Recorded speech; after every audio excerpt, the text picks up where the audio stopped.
I don't know that you should be applauding, but we'll just jump right in. Obviously, with these this conveyor belt of storms in the last 10 or so days, my mind has been in many different places, but it will be shortly, my mind and body will be down in the Central Coast. So I will quickly be leaving this presentation and heading down there. I will happily answer any questions you have, but this will be a little more of an, familiar budget presentation based on more of historic trends, a little more unfamiliar based upon more contemporary trends in terms of the hour-plus presentation that perhaps many of you are used to. So we'll just jump right in. Let me give you a slide that some of you are used to, and that's, I think, the summary. I could just end the speech right here by showing you this capital gains slide. This is really a percentage of income that is personal income that is capital gains. It's a familiar slide going back to 1976. You can see the peak in terms of that percentage of capital gains of personal income coming in about 10.3% in 2000. This year, we're projecting that in half of where it was comparatively at 5.52%. We should look at that historically. It's averaged about 5.18%, and it was 9.75 last year. So it's an EKG, and that sums up California's tax structure. It sums up the boom bust as it relates to the revenue picture. And it's not only familiar to you, it was deeply familiar to us in terms of searing consciousness when we put together the budget last year. You may recall that we sent out a very consistent message, particularly as it related to things that were done outside the budget with the legislature. $22 billion of additional spending was sent to me in bills that we rejected. About $10 billion of ongoing money, a little shy of $10 billion, in anticipation of the presentation we're making today.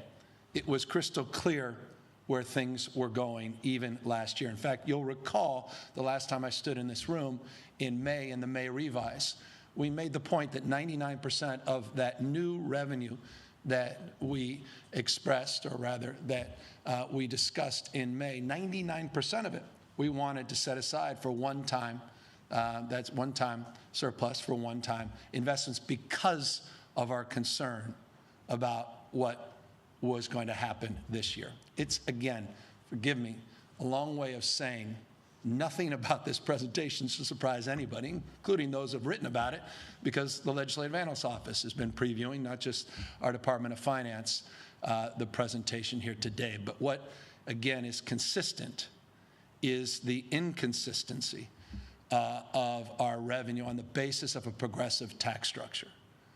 The good news is, and we'll talk about it, is that because of leadership and because of support from the voters, we've been able to capture a lot of that volatility in terms of set-asides that provide us the buffer that we'll discuss here today and soften the edges of that volatility. So again, we thought we would begin with that familiar slide, and capital gains, 5.52%, and that's the estimated, at least January estimate, in terms of revenue collection.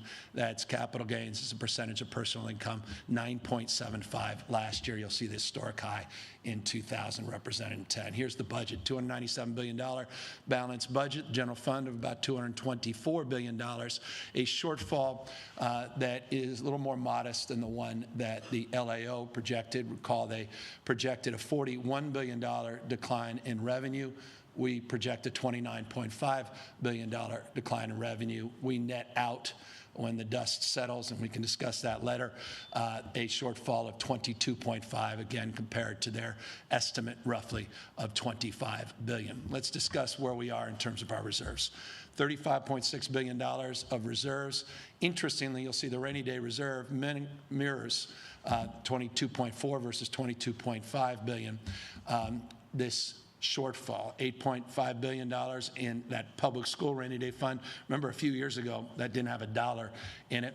Our emergency break the glass line of credit, $3.8 billion. And of course, that safety net reserve that the legislature wisely supported a number of years ago has just shy of $1 billion. So in terms of hard dollars, $35.6 billion in reserves. We'll continue to make commitments, and I wanted to express this slide up front, to our retirement liabilities. We're here for the long haul, not just the short run.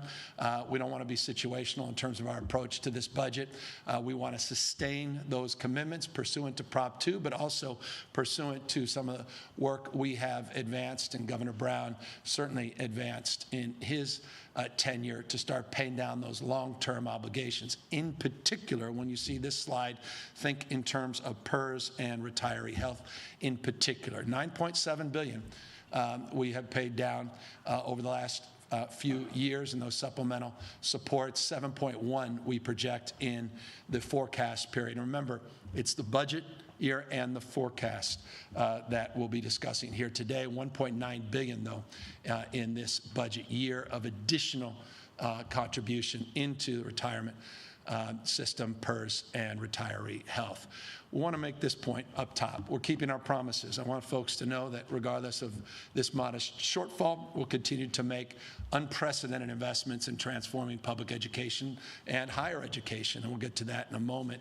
Addressing this homeless crisis straight on, no cuts in that space. Housing affordability, continue the progress we've made. Healthcare, no state in America doing more. We'll continue to do more than any other state in America, and no significant impacts on this budget. Wildfires, drought, yes, and floods. All the climate bucket we'll discuss a little later. Keeping California safe, public safety, always top of mind. And as we should, focusing on economic workforce development and the engine of that economic growth, the entrepreneurs and innovators, our small businessmen and women. We'll talk about each and every one of these items, and we will do so with this in mind, that this budget is resilient because we have provided a framework over, I would argue, in the last 9-10 years to invest with intention in these historic reserves. We've eliminated 100%. Governor Brown did the bulk of this, and then we finished that job eliminating the budgetary debt, paid down, I should say, paying down those long-term liabilities along the lines that I just advanced, that $9.7 billion just in the last 4 years. We put an inflation adjustment set aside last year. It didn't get the attention that I thought it deserved. I could not be more grateful for the legislature supporting $10 billion over a multi-year period. You'll see how that has become critical in terms of our efforts to balance without any direct service cuts to the most vulnerable Californians. Discuss more on that inflation adjustment later. And then, once again, focusing one-time surpluses on one-time spending. When all the dust settled on the January and May budget, it was about 93% of all that surplus went for one-time spending. This is among historically high percentage in terms of the fiscal discipline that we maintained over the last few years. I can't say that enough. We're in the position we are today because we were not profligate as it relates to ongoing spending in the past to the degree that often is the case in states large and small across this country. That said, let's jump right into what we are focusing on in terms of baseline priorities. And I know people are eager to see what does our Prop 98, what's the public education K through 14 and higher ed budgets look like. Let's take a look at this graph. You'll see there on the far right, $108.8 billion. That's the Prop 98 funding, $109 billion rolled up. How does that break down per pupil? Higher than it's been, period, full stop. $23,723 is the total per pupil investment. Just put that in perspective. Last year, I said it was the highest it had ever been. It was $22,893. $22,893. This year, it is higher, $23,723. Put it in perspective, just the Prop 98 component of the per pupil, 17,000+. A decade or so ago, 12 years ago, you'll see it was substantially lower, just $7,000. So we have seen significant increase in per pupil investments, and this year an even bigger number than you've seen last year. The COLA under the local control funding formula, 8.13. That's a number I never expected to see. I'm very proud that we were able to prioritize this COLA through LCFF. Goes deep to our values, and it's an expression of our commitment to equity. Last year, put it in perspective, it was about, well, it wasn't about, I think it was 6.56%. So significantly larger COLA this year. As it relates to education, we'll continue our unprecedented transformation of public education and its investment. And when I mean unprecedented, I could lay claim to that, not just rhetorically. I mean, you see here a list, among other things, of the money we've invested, the energy and time, the focus, again, with intention on addressing learning recovery and learning loss. You saw in those national the national data and the scores that came out, California outperforming many, many other states in this country. That does not mean we were excelling, but we were outperformed many other states. And I think a lot more analysis needs to be done in that place. But we're very proud of some of the work we've done in terms of the high-dose tutoring and the efforts and the energy to extend the school days and school years. You'll see that also reflected in our efforts around community schools. We're going to continue these commitments. These dollars are dollars we are investing. We're not backing off. Child, youth, behavioral health, $4.7 billion. Not a state in America doing more in terms of mental health for our children, wellness, not just physical, but adolescent health, mental health, before and after school, that $4 billion ongoing commitment. We're going to get that done. We're committed and resolved to following through, including, yes, on special education. And I'm very proud of the early work we've done. We're not, by any stretch of the imagination, where we need to be, but we're not backing off in terms of accelerating these priorities in terms of our efforts to transform our public education system. I will include a list of other items here. I don't have to go through every single one of them, but I will highlight two of them in particular, and that is this equity multiplier. We made a commitment with leaders in the Assembly and the Senate, led by the great work that former Assemblymember Weber and now current member Weber is doing in terms of equity, and we're committing additional $300 million in this year's budget to advance that commitment and that partnership. We're looking forward to working with the legislature on the details around that. You can see, and I'll extend perhaps a few more comments than I suggested, the universal TK. We're not backing away from that $3 billion full commitment over the course of the next number of years, $1.2 billion ongoing in that space. The universal school meals. Again, no one does what we do. How important will that be, in particular, if we move into a mild recession, a more severe recession? My wife is here, and I can assure you, no greater champion in that space, making sure that wasn't touched in this budget. And, of course, workforce training, critical educator training, and maintaining those commitments on recruiting and retaining high quality, nothing more important, high quality instruction, trained, well-respected and supported teachers. As it relates to respect, we've extended respect to the UC and CSU system in a way that I think gives people a little more confidence in long-term investments, long-term thinking. As you know, we created a partnership, been described as a partnership for achievement, partnership to advance some efforts to address with much more intensity the need to get more Californians enrolled, residential enrollment up, particularly in our UCs, to make sure that we have more throughput in terms of getting people to time to degree and addressing those gaps, and always focused on equity.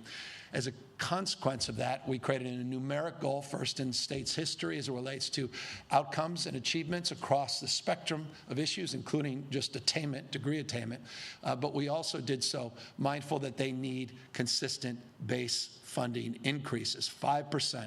Despite a shortfall, I don't think this has been said, despite a shortfall, we're seeing a 5% increase in the base support both the UC and CSU. Part of that commitment, we are fulfilling that commitment. We are not backing away from that. Debt-free college is the framework to which we recognize we need to advance a new approach. And as you may have noted, the last few years, we have been architecting something that is indeed comprehensive and we would challenge doesn't exist anywhere else. We begin at the beginning with those child savings accounts, $1.9 billion. That has an ongoing commitment that we will fulfill in terms of new cohorts of kindergartners, the middle class scholarships, and the fact that we stacked and supported even more investment in that space. We're continuing that. The College Corps, I think we have 3,200, almost 3,250 people getting those $10,000 stipends, many of them doing tutoring in the classroom. This is a national model. We're going to continue to commit to that. The zero-cost textbooks, going after the racket, and I'll say it again for the third year in a row, that is college textbooks, continue to do more in that space to break things up there, and of course Cal Grants and financial aid. And that student housing commitment, not just billions of dollars to address the fundamental costs, not just subsidized costs, but address the underlying costs beyond just tuition. The full cost of attendance, debt-free college continues to be a priority. So that's in the bucket of keeping our promises. On homelessness, as I said, $15.3 billion package, we're following through on that. No cuts. Continue to make big investments, historic, unprecedented investments. You can see the priorities here, well described. We've discussed them at length.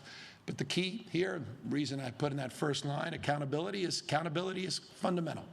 And we've made that crystal clear with local government, and I'm going to double down on this year. We have committed in this budget an additional $1 billion. An additional $1 billion in the January budget. We're not waiting for May, the back and forth. For local governments, COCs, and our cities and counties. But we want more accountability. People just have had it. I want to see these encampments cleaned up. They're done. They're fed up. We've got money in the encampment cleanup, $750 million. We're not cutting a penny of that. We want to see it put to good use. People want to see results. They demand results. I want to see results. I demand results. And working with the legislature, I couldn't be more proud of legislative leadership in this space. They agree. They want more transparency, more accountability for dollars invested. Remember, when we got here, it was roughly $500 million was invested in this space. $15.3 billion in this package, home key, room key to address that transition. And then you see in the board and care and the community care expansion and the behavioral health housing, unprecedented supports. More accountability, more transparency is what we require now, not request in return. Housing affordability is foundational. Obviously, in many ways it could be, it could have been the slide presented before the housing slide, or rather homeless slide, but you can just get a sense of the investments. $3 billion since 2019, $30 billion that is, $30 billion in housing programs. Just wanted to give people a sense of what the state invests in this space. But the key investment is on streamlining. And I think this is something that is important to highlight, because this Housing Accountability Unit is proving to be extraordinarily valuable. We created it a few years ago. It didn't exist before.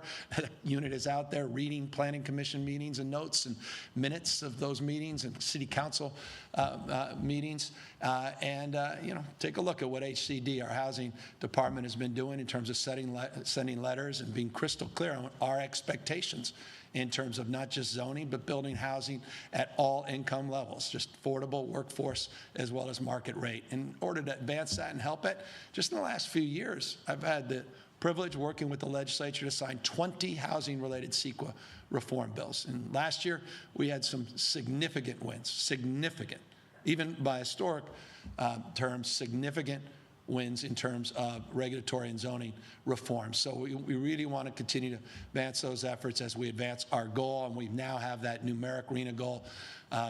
Look up RHNA later, discuss it in Q&A, 2.5 million units, new statewide goal, and 1 million, again, affordable. That's the numeric, that's the target. and we'll continue to advance these efforts. There's a modest impact in the total housing budget of $350 million. We can discuss that in the Q&A. I'll have our team come up, discuss it, particularly on the home buying side. And with interest rates and what's going on, we think that's an appropriate augmentation for the moment. Keeping our promises, including increasing access to health care, includes that. And again, no state in America, no one comes close to what we have done and what we are committed to doing. Let's be more specific on those commitments. $10.7 billion. We're not touching it. And that commitment to CalAIM, the integration of our approach to physical and brain health, the focus on wellness, the focus on investing in health as opposed to treating your sickness, that continues, that unprecedented multi-year effort, and that's why we put that on top and highlighted it. I want to put it in perspective. I mentioned that $4.7 billion for adolescent mental health, unprecedented in the country. Take a look, $8+ billion now just across the spectrum in terms of our mental health supports. It's important to highlight. Everyone highlights the problem. We are highlighting today what we have been doing and the work that needs to be done as we implement and advance these investments in a way where we're focused on accountability and equity and making sure that we reimagine and restructure the system. CalAIM connects deeply to that. You see here the universal coverage, regardless of immigration status. We're all in. We're committed. We're not touching that. We're going to get that done. Expanding middle-class tax subsidies, been a big priority for us. Appreciate the Biden administration prioritizing it as well. Care Court, I have it in there. That's the full implementation investment. That's in our multi-year. We're not touching that. Reproductive health, we're looking for an additional $200 million, trying to get an 1115 waiver. Not trying. We're in a very good place to do so, working with the Biden administration for an additional $200 million on top of what we've done last year. And you'll continue to see more work and some announcements that I'm looking forward to making very shortly as it relates to the next iteration of CalRx, which is basically California competing with Big Pharma. We're doing it on insulin, that $100 million investment, but we also will be doing it in other areas, and we'll be announcing those very shortly. Wildfires, drought, and flood, the climate package more broadly I'll talk about in a moment, but let me break down specifically. People, I'm sure, want to know specific around wildfires and drought. Are you cutting? No. $2.7 billion roughly. Let me be more precise. Modestly. It was 2.8 rounded up. It's 2.7 rounded down this year. Same priorities. There was some dollars we swept up, but it is consistent with the prioritization of the last two budget cycles, an unprecedented investment in forest management, vegetation management, and work around fuel breaks and community hardening and science-based managing, new technologies, new tools.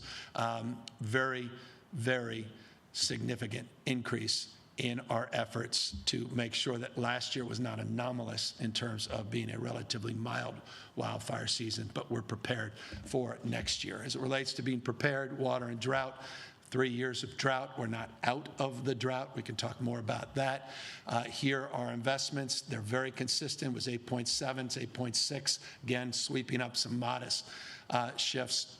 So that priority of funding that we work with the legislature, which is equivalent to going out and campaigning on a bond that takes years of political support, working with the legislature, we just put those dollars up, getting those dollars out there, and getting those dollars to use, including immediate drought support, which 40 days ago was top of mind. Right now, what's top of mind is flood investments. And I understand situationally that, as I said, I'll be off after this down in the Central Coast, continuing to make sure that we navigate what appears to be now a series of additional storms that we will have to tackle in the next few days. Just want to put it in perspective what we have tackled in terms of projects, not just promotions, but $1.3 billion has been invested in flood investments since 2019. I noted with a press conference 2 days ago, $738 million over the last 2 years that helped leverage $2.4 billion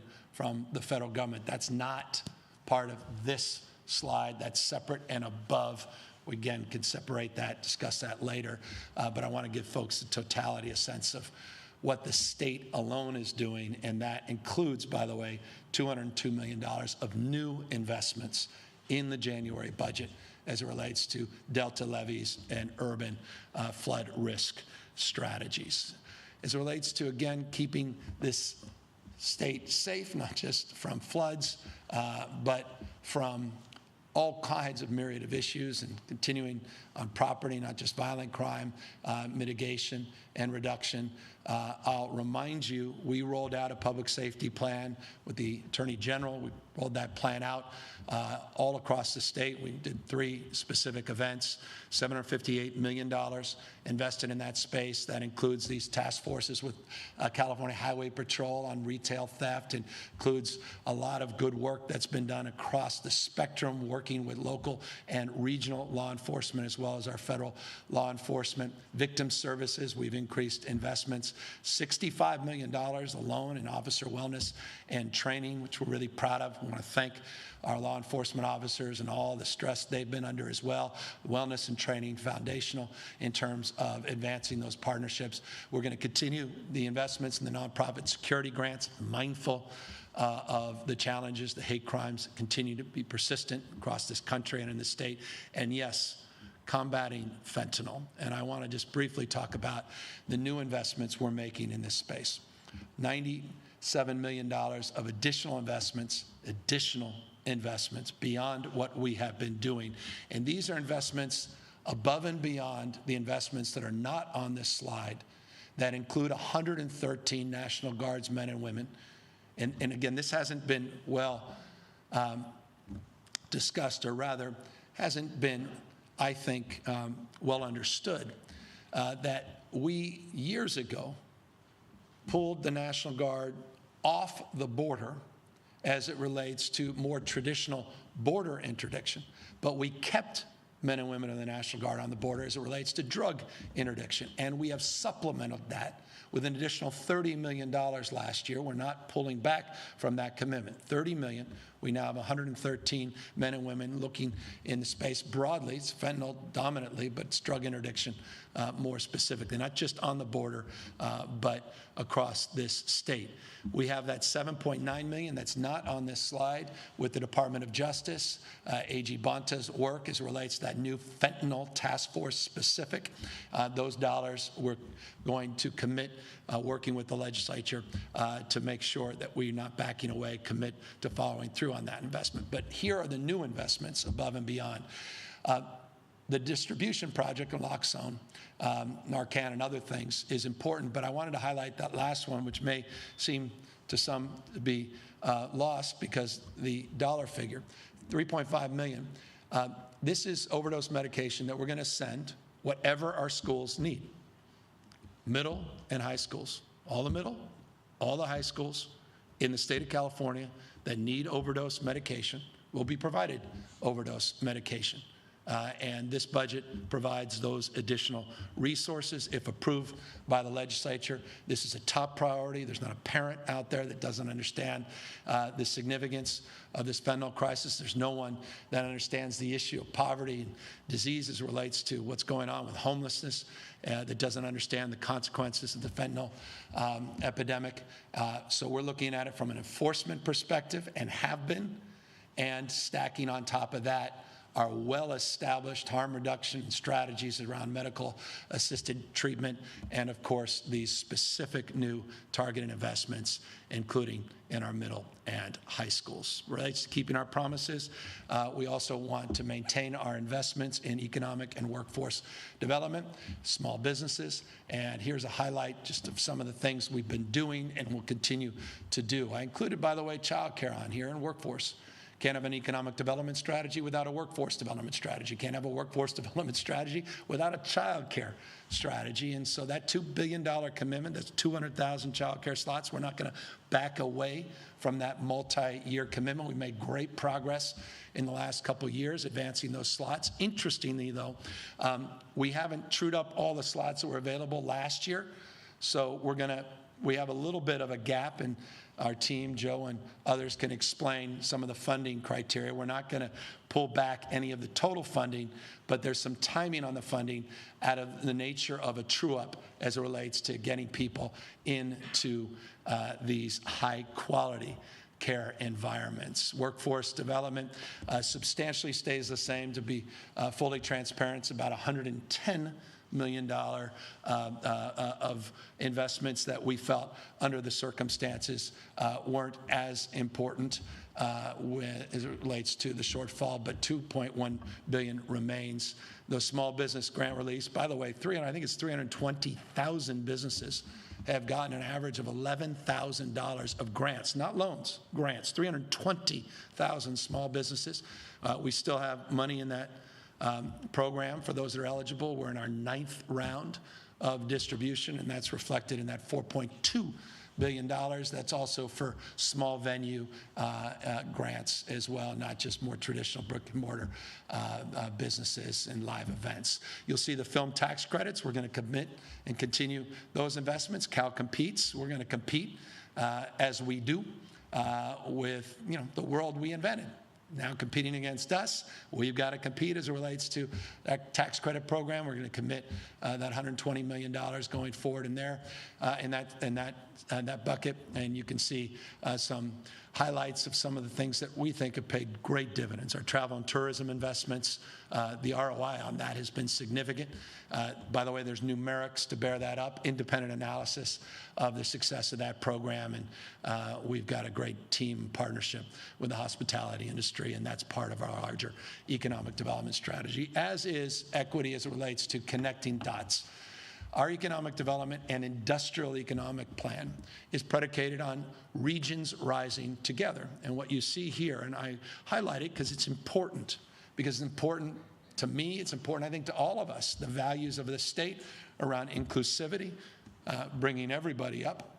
Our rural framework, $600 million, never been done. We've never invested dollars comparatively. Here's $600 million, over $500 million in Community Economic Resilience Fund, modeled after the Fresno Drive and BK3 and these other remarkable public-private partnerships, public-public partnerships, not just private partnerships, basically connecting dots, connecting an innovative and entrepreneurial spirit and mindset around workforce and economic development, but recognizing California's many parts and recognizing the unique characteristics of each region. Again, regions rising together, bottom up, not top down. We're not selling down our vision.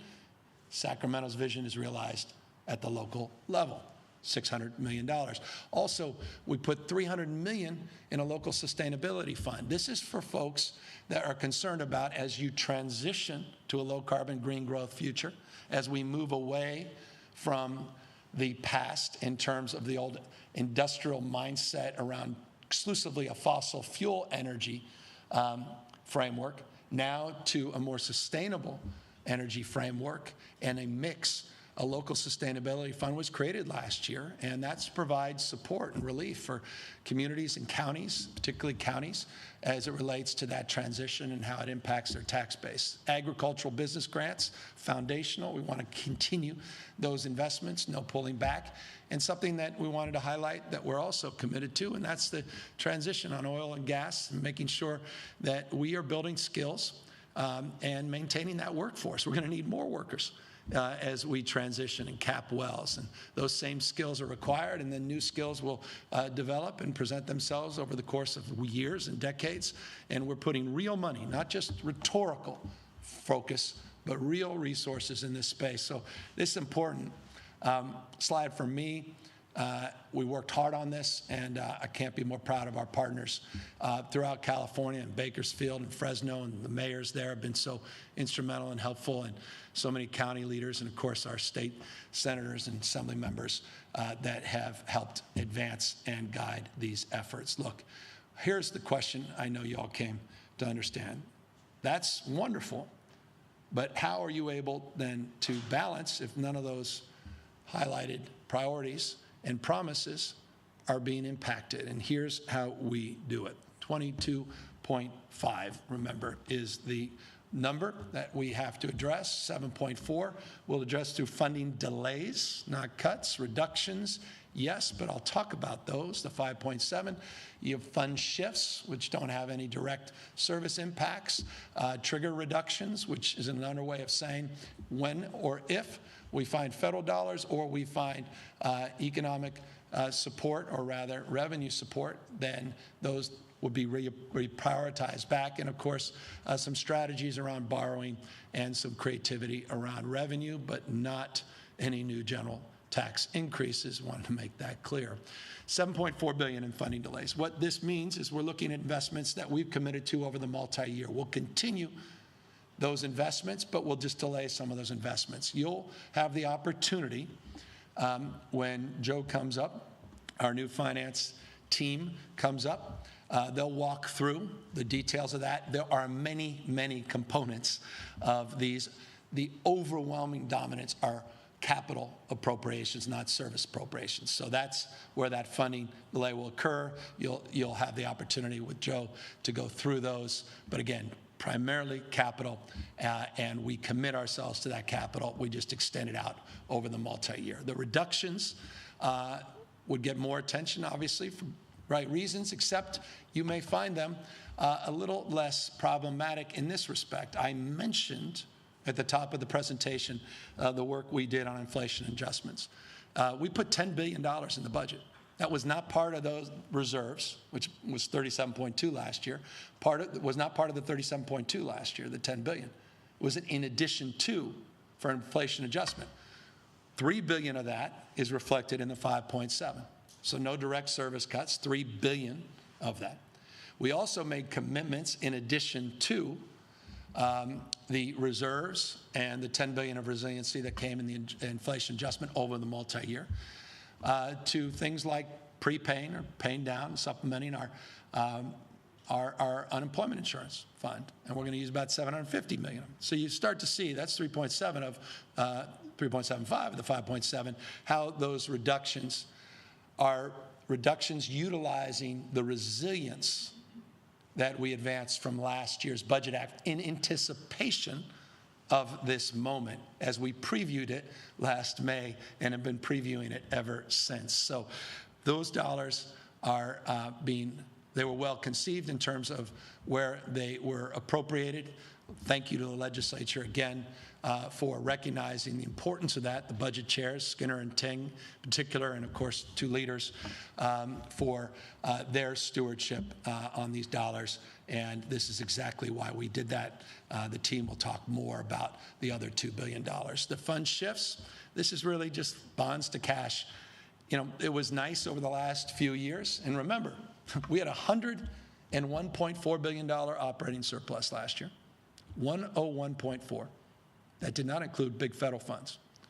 We had a $74.3 billion operating surplus the year before.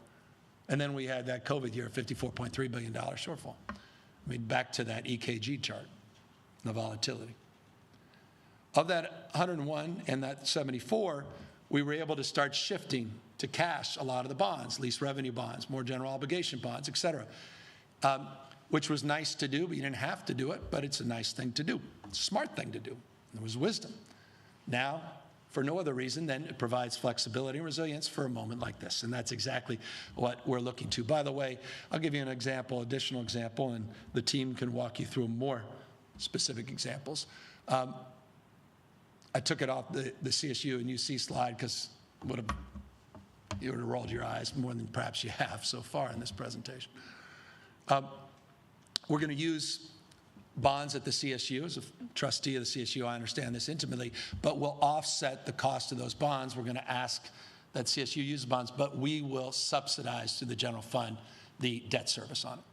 That's just one example of bonds to cash. We have more traditional examples, but you'll see things like that, and you'll see something you haven't seen in the past, because as a former trustee, or as an active trustee, as lieutenant governor, as a current trustee, the case is often the bond burden is placed on the system, but without the subsidy from the state.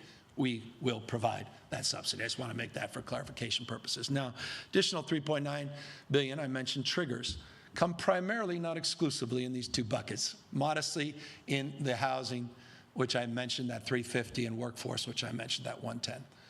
But those are modest in comparison to the 2 big ones on the triggers, which is climate and transportation. Why climate and transportation? Because of the magnitude of those budgets. Unprecedented, simply without any contextual precedent of any subnational jurisdiction anywhere in the world. That may sound like hyperbole, but within a margin error, I think that's not even worth a half a Pinocchio. I think that's politifactable, though now I've opened myself up, but let me say, please include these comments in your analysis.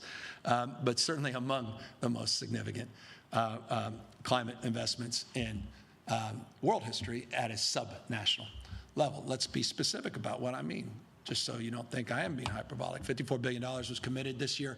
We're committing a $48 billion package, which again is just unprecedented investments in this space. But let me give you the rationale, and that's why there's some language here, and I'll try to be brief, and we're almost through this presentation. $48 billion. Here's my personal opinion. We're going to be able, we already have been able to draw down a lot of resources from the federal government because the Biden administration acted with urgency and acted nobly in terms of advancing the cause to low carbon future. We have all of this unprecedented inflation, the IRA Act, and then, of course, the Infrastructure Investment Act. $48 billion has already been received to date. People, if you haven't asked that question, you probably should ask, how much have we received? $48 billion. We could receive an additional $48 billion that substantially go, not specifically, but broadly in this bucket. So not only filling that bucket back up, but substantially increasing the total investment. So we thought that was a smart place to consider the triggers. And if that doesn't materialize, I put up on here an idea, if that doesn't materialize, of a resource bond, which, by the way, we were promoting 3 years ago, you may recall, and then we hit the recession. And then we had so much general fund support that we didn't need it. But our commitment is firm in terms of our efforts, and we want to reinforce that without creating any stress that I know people have around any changes in multi-year appropriations. Accordingly, transportation, let's take a look. $15 billion of past investments, about a $2.2 billion augmentation here. But similarly, we're going to receive $40 billion just in the funding formula, $40 billion. We didn't know this would happen. And it was up to, respectfully, the Republican Party. None of this would have happened. Not a dollar would have come our way if Kevin McCarthy had his way. $40 billion we received, by the way, he's one of the biggest beneficiaries of that in his district. I hope he considers that. We also may receive an additional $15 billion when we get into competitive funding. We brought in my former colleague, your mayors, Antonio Villaraigosa and others. He's been doing a wonderful job. We're going aggressively, whole team of folks going after these dollars, working the halls of Congress, and no greater partners than Nancy Pelosi and others, and we're confident we're going to see a substantial amount of those $15 billion. I want to see all of it as it relates to moving beyond the formula funding to the competitive frame on these investments. So those are the two big ones. The final two are on borrowing and revenue. I mentioned borrowing, and the borrowing's not about borrowing from you. It's around loans from special funds, something that I know the Assembly put out in their budget package. We provide, I think it's $850 million. Joe will correct me on any of what I've said. In just as an example, one line item on some of the special funds. And then we are bringing back something very familiar to everybody around here. We had it for years and years and years, the MCO tax, well embraced by industry, private, public sector. Feds, we're working with the federal government again on the MCO. That's this year in the fiscal year. Joe, again, correct me, I think it's $316 million in the fiscal year, gets up to about $2 billion in ongoing benefit. But for the purposes of this year, the $1.2 billion in solutions, it's a more modest $316 million because of a timing issue, $2+ billion, and it's potentially $2+ billion, and we'll be talking a lot more about that, already have been with legislative leaders going forward. And going forward, final slide. I'm mindful we need to be more efficient. We need to do what you're doing, what we're doing in our own household, and that's be more efficient. Those 5% government efficiencies, we're not walking away from that. We continue to press the pedal on that and continue to make hundreds of millions of dollars of investments so your tax dollars are being used more efficiently. We're continuing to evaluate all our office space, reconfiguring office space, looking at what telework means as it relates to potential cost savings and more output, more productivity. That's the framework.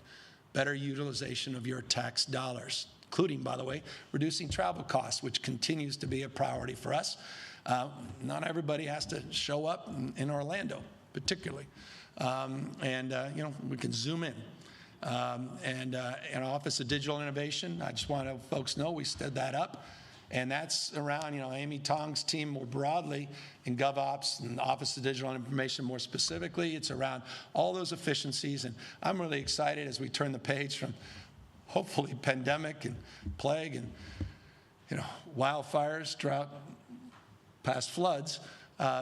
We'll get under the hood on some of these big IT projects. And that includes, by the way, the work we continue to do at the DMV. And know this, in just a matter of months, we're finally going to have those digital wallets where you can get your driver's license on a digital wallet. And we're going to do it like no other state has done it. And there's only a few that have, but there's issues. Ours, we think, will be the next level. We're so excited about what the DMV can look like. And progress has been made there the last few years. With humility, I say that, pending, whatever new analysis of some of the challenges. And speaking of challenges, just because it's important, and Joe, forgive me, but I think it was 314 or 313.4, 314.3, I'm dyslexic after all, of investments over the next 3 years in EDD Next. We're not backing away from that, quite the contrary. The transformation of EDD continues, and that's fraud. That also, by the way, is disability insurance, not just the EDD more broadly. I'm not going to cast aspersions about what we inherited, but I will say this. I am not going to allow whoever is up here in 4 years to have the system that we've been struggling with in the last few years. We've got to modernize. We've got to fix that. So that's around government efficiencies. Those are government solutions. Not $1 closing from the rainy day reserve. Why? I don't need to tell you what you already know. Some of you more intimately. If you've been trying to buy a house, interest rates are 6.5%. Some mortgage rates much, getting closer to 7%. I was looking at the average rate for consumers. We're seeing consumer debt, those credit card debts going back up near record highs. 19.6% interest. 19.6% interest. We talk about a recession. Tech has been in a recession for a year. You see growth stocks that have lost 80% of their value. If you ask why California, what more evidence do you need than that? Growth stocks, again, capital gains, we rely on disproportionately. These growth stocks, some losing 80%. Tech's been in a recession for easily a year. The NASDAQ, last I looked, you can, again, fact check this, I think was down 33.1%. Disproportionately impacting the state of California, the volatility. And that was just 2022.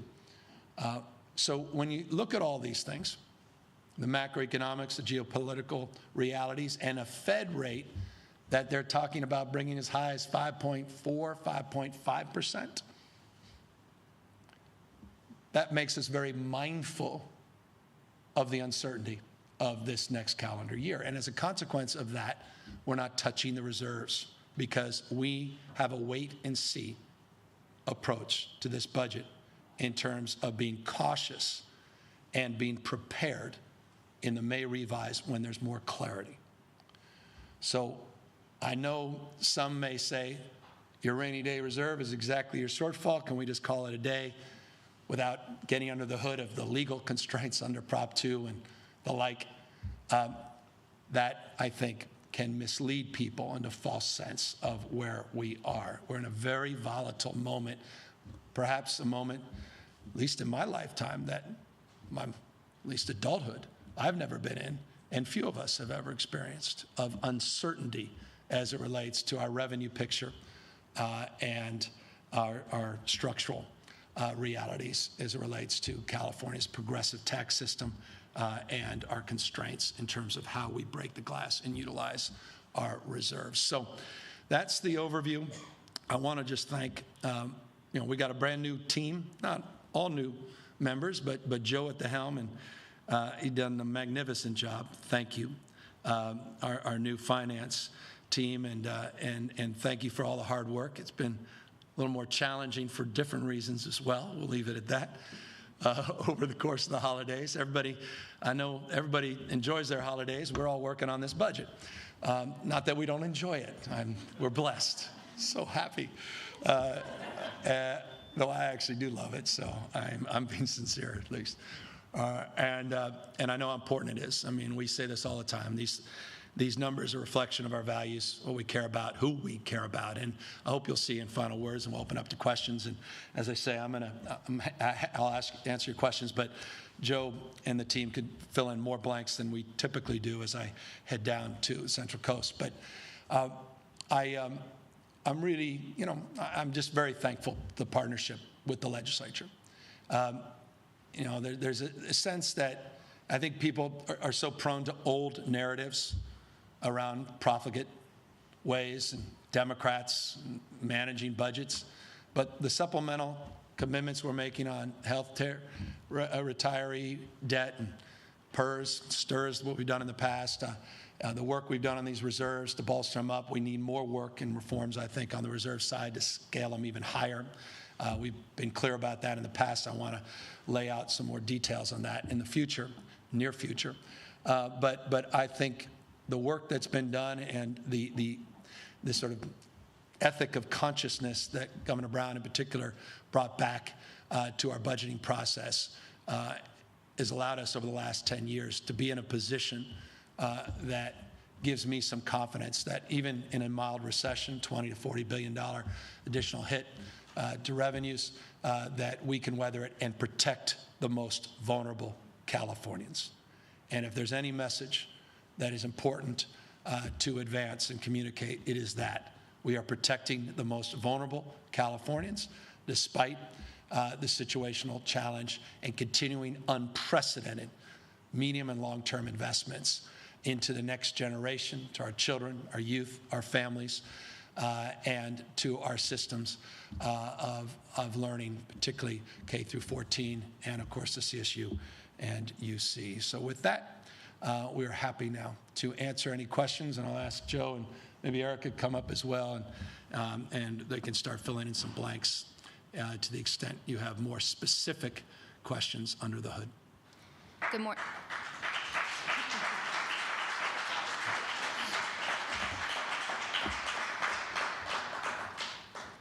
Good morning, Governor. Nicole Nixon with CAP Radio. This projected budget shortfall means that full implementation will be delayed for many of your priorities, like universal pre-kindergarten. And the economic future is uncertain, as you know. The Legislative Analyst's Office is still projecting budget shortfalls into the next year. Are you willing to make any promises at this point about full implementation for things like transitional kindergarten, health care for undocumented workers, or other priorities? Or maybe to ask that another way, what would you really like to see through before you leave office 4 years from now? Well, we're not touching those programs. So I appreciate the concern expressed in your question, but I want to just be crystal clear. It's an inaccurate frame. TK is not being impacted, nor is universal health care. So on the two specific points that you offer, full speed ahead. And to your question, thankfully, because, and I appreciate the question, the broader question, they are priorities. They are principles and values that we campaigned on, that I campaigned on my reelection to supporting, and things that we recognize are multi-year investments. And we're here to make sure we follow through and get them done. With transitional kindergarten, I believe you had wanted to have that fully implemented by 24-25. Now you're looking at the 25-26 budget year. So that will be delayed. Do you think that a possible recession might push that even further? Well, look, I mean, things that are external. I mean, you get in a recession, you have even more volatility. I mean, who would have, you may have predicted a war in Ukraine and more geopolitical unrest. We'll see what happens. from that perspective and the contours in Asia and elsewhere, and a Fed policy that obviously is having a disproportionate impact, and we're seeing here first those impacts on revenue and volatility. So all those things are hypotheticals. I don't mean to be dismissive about them, but priorities are priorities, and you try to work to advance them. And I think what you've seen, and I hope you've seen it laid out in the slide deck in the presentation, is what we're not touching and what we're not backing away from. Even if some things, and I'm going to have the team clarify on the TK, because I think we're on track. But even if some things are modestly delayed, they're not denied. And I think that's important. And frankly, just as an example, some things are delayed without any external force, meaning they're delayed on the basis of workforce challenges. They're delayed on the basis of zoning and regulatory challenges, certain things that are out of the control even of the state as it relates to local decision making. You see that in childcare often. Last year we had 20+ thousand slots, I believe, and not all of them were filled up.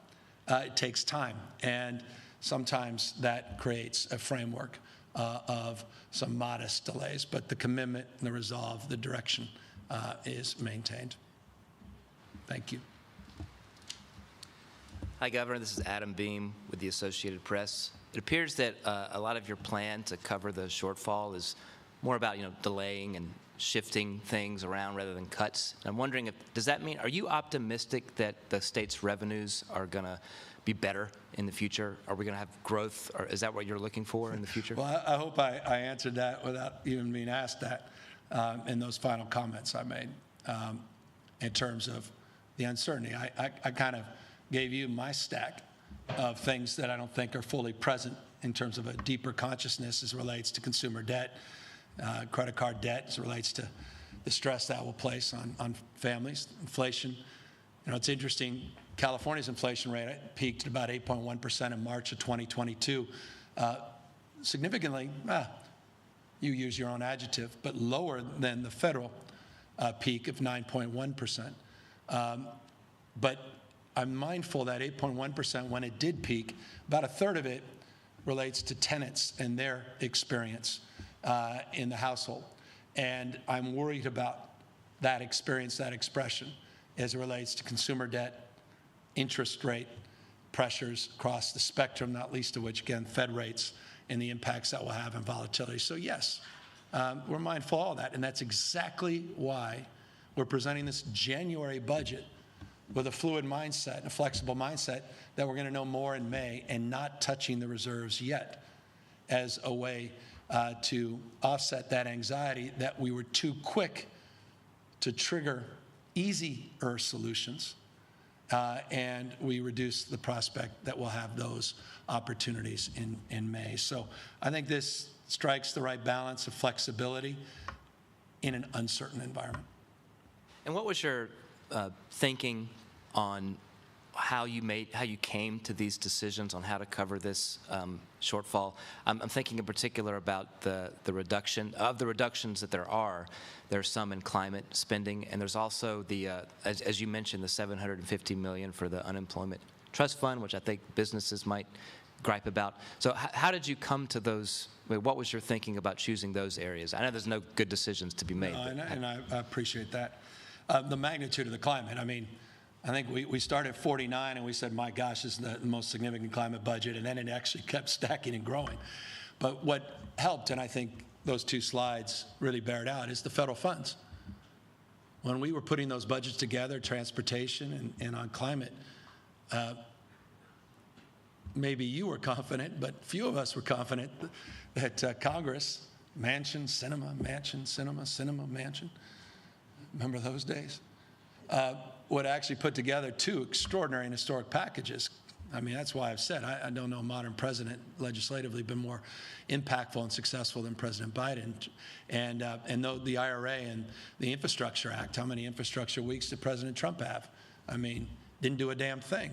This president delivered, and as a consequence of that delivery, billions, tens of billions of dollars now are flowing in those spaces that were not present in our consciousness earlier when we were putting those budgets together in January, and even some degree in May when that uncertainty persisted. So that's the framework, how we can leverage how we can resolve in terms of bonds and different strategies, and create some flexibility, preserving and protecting the most vulnerable as a fundamental value, as a baseline, and then not walking away from our long-term commitments to transform education, transform our early childhood investments, and all of the other things that we worked so hard together in the last 4 years to advance. So, I mean, all those things are criteria of consideration. Hi, Governor. Laura Cordy from Politico. Thanks for taking our questions. You spoke to this a bit already, but tech is such a big industry here, and we've seen a lot of high earner layoffs this year. How, in your mind, is that impacting the state as a whole, and do you have advice or requests from the tech industry? I don't know that I'll offer any advice. We want to be the center of the universe in terms of that innovative entrepreneurial spirit, and that's why we're not naive about those conveyor belts for that talent, which at the end of the day, investment flows where talent goes. And that's California's secret sauce. Our research and development, second to none in the United States. Our partnerships with labs, federal labs, and private, not just public universities, second to none. No one comes close. World class, world beating. More engineers, scientists, Nobel laureates, and more Nobel laureates last year than even the prior year. Patents than any other state in the nation. And I think that's what attracts tech and investment, and we want to maintain that. And so we want to create a hospitable investment environment.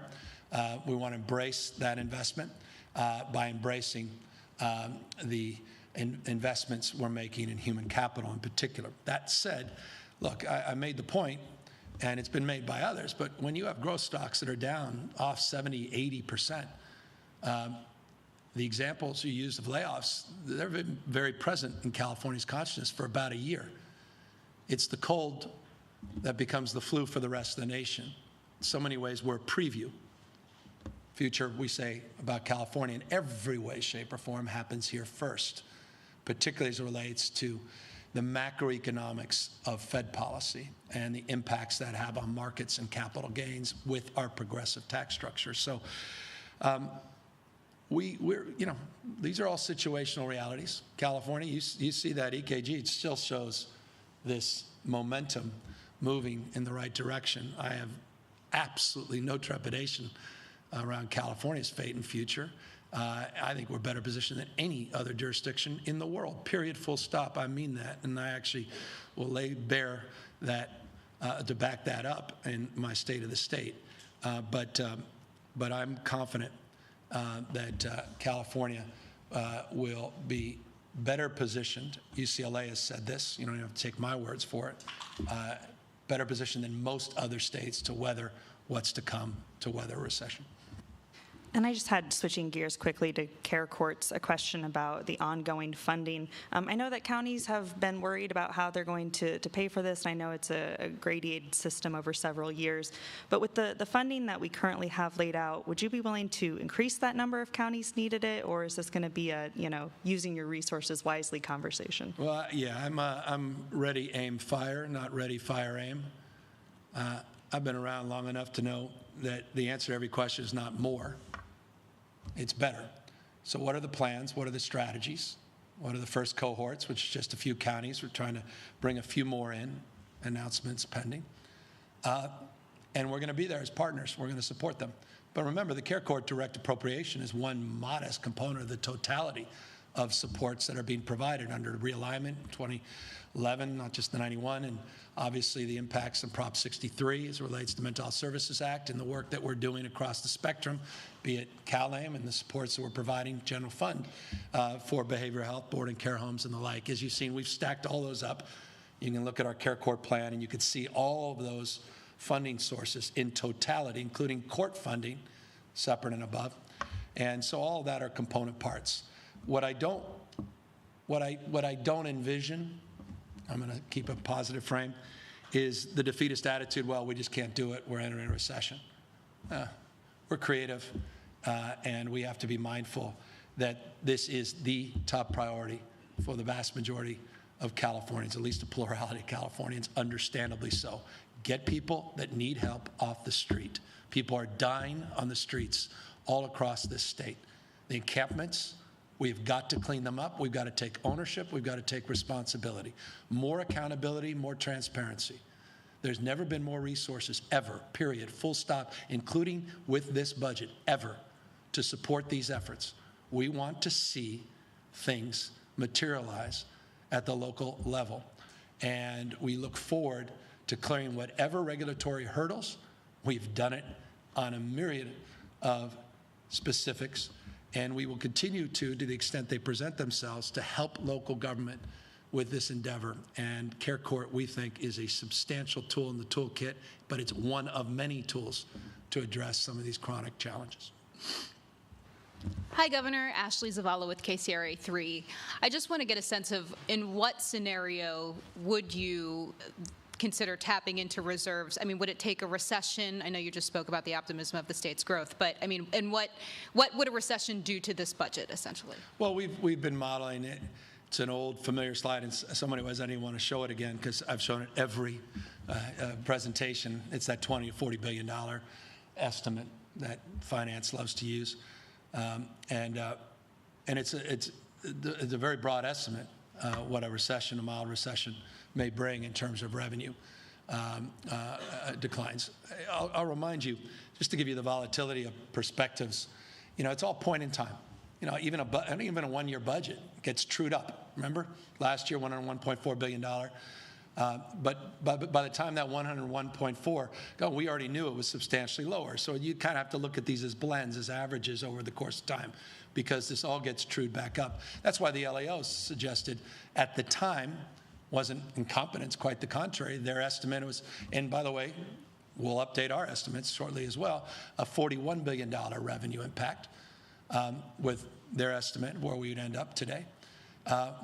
Ours today is about 29.5. They suggested a deficit is a little more modest, modestly higher, that is. Ours is a little more modest, a little lower. But this will change. I mean, arguably already changed since we went to print. It's the nature of the day-to-day volatility. But we know what we know when we know it, and that's when we get these withholding data for taxpayers. I should note that the PIT, which is the personal income tax, was down about $25.4 billion from the 2022 Budget Act. Corporate taxes were down $3.8 billion from the 2022 Act, and sales tax was down about $2.5 from the 2022 Budget Act in terms of what we projected. Gives you a sense. Those are the big three. And that gives you a sense, again, that was where we were just a few months ago, gives you a sense of the volatility going forward. So that's at 20 to 40 billion.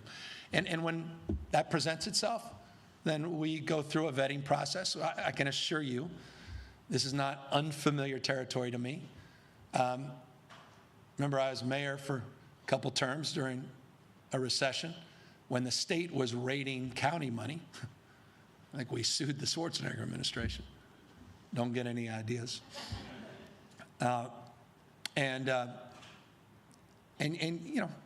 You work through these things. This is the nature. And, we had that $54.3 billion shortfall in the depths of the pandemic. And we, kept the lights on, and we kept our focus, we kept our bearings, and we kept investing in the most vulnerable Californians. And I think that's the approach to the extent I know we're working through hypotheticals. If things are worst, what?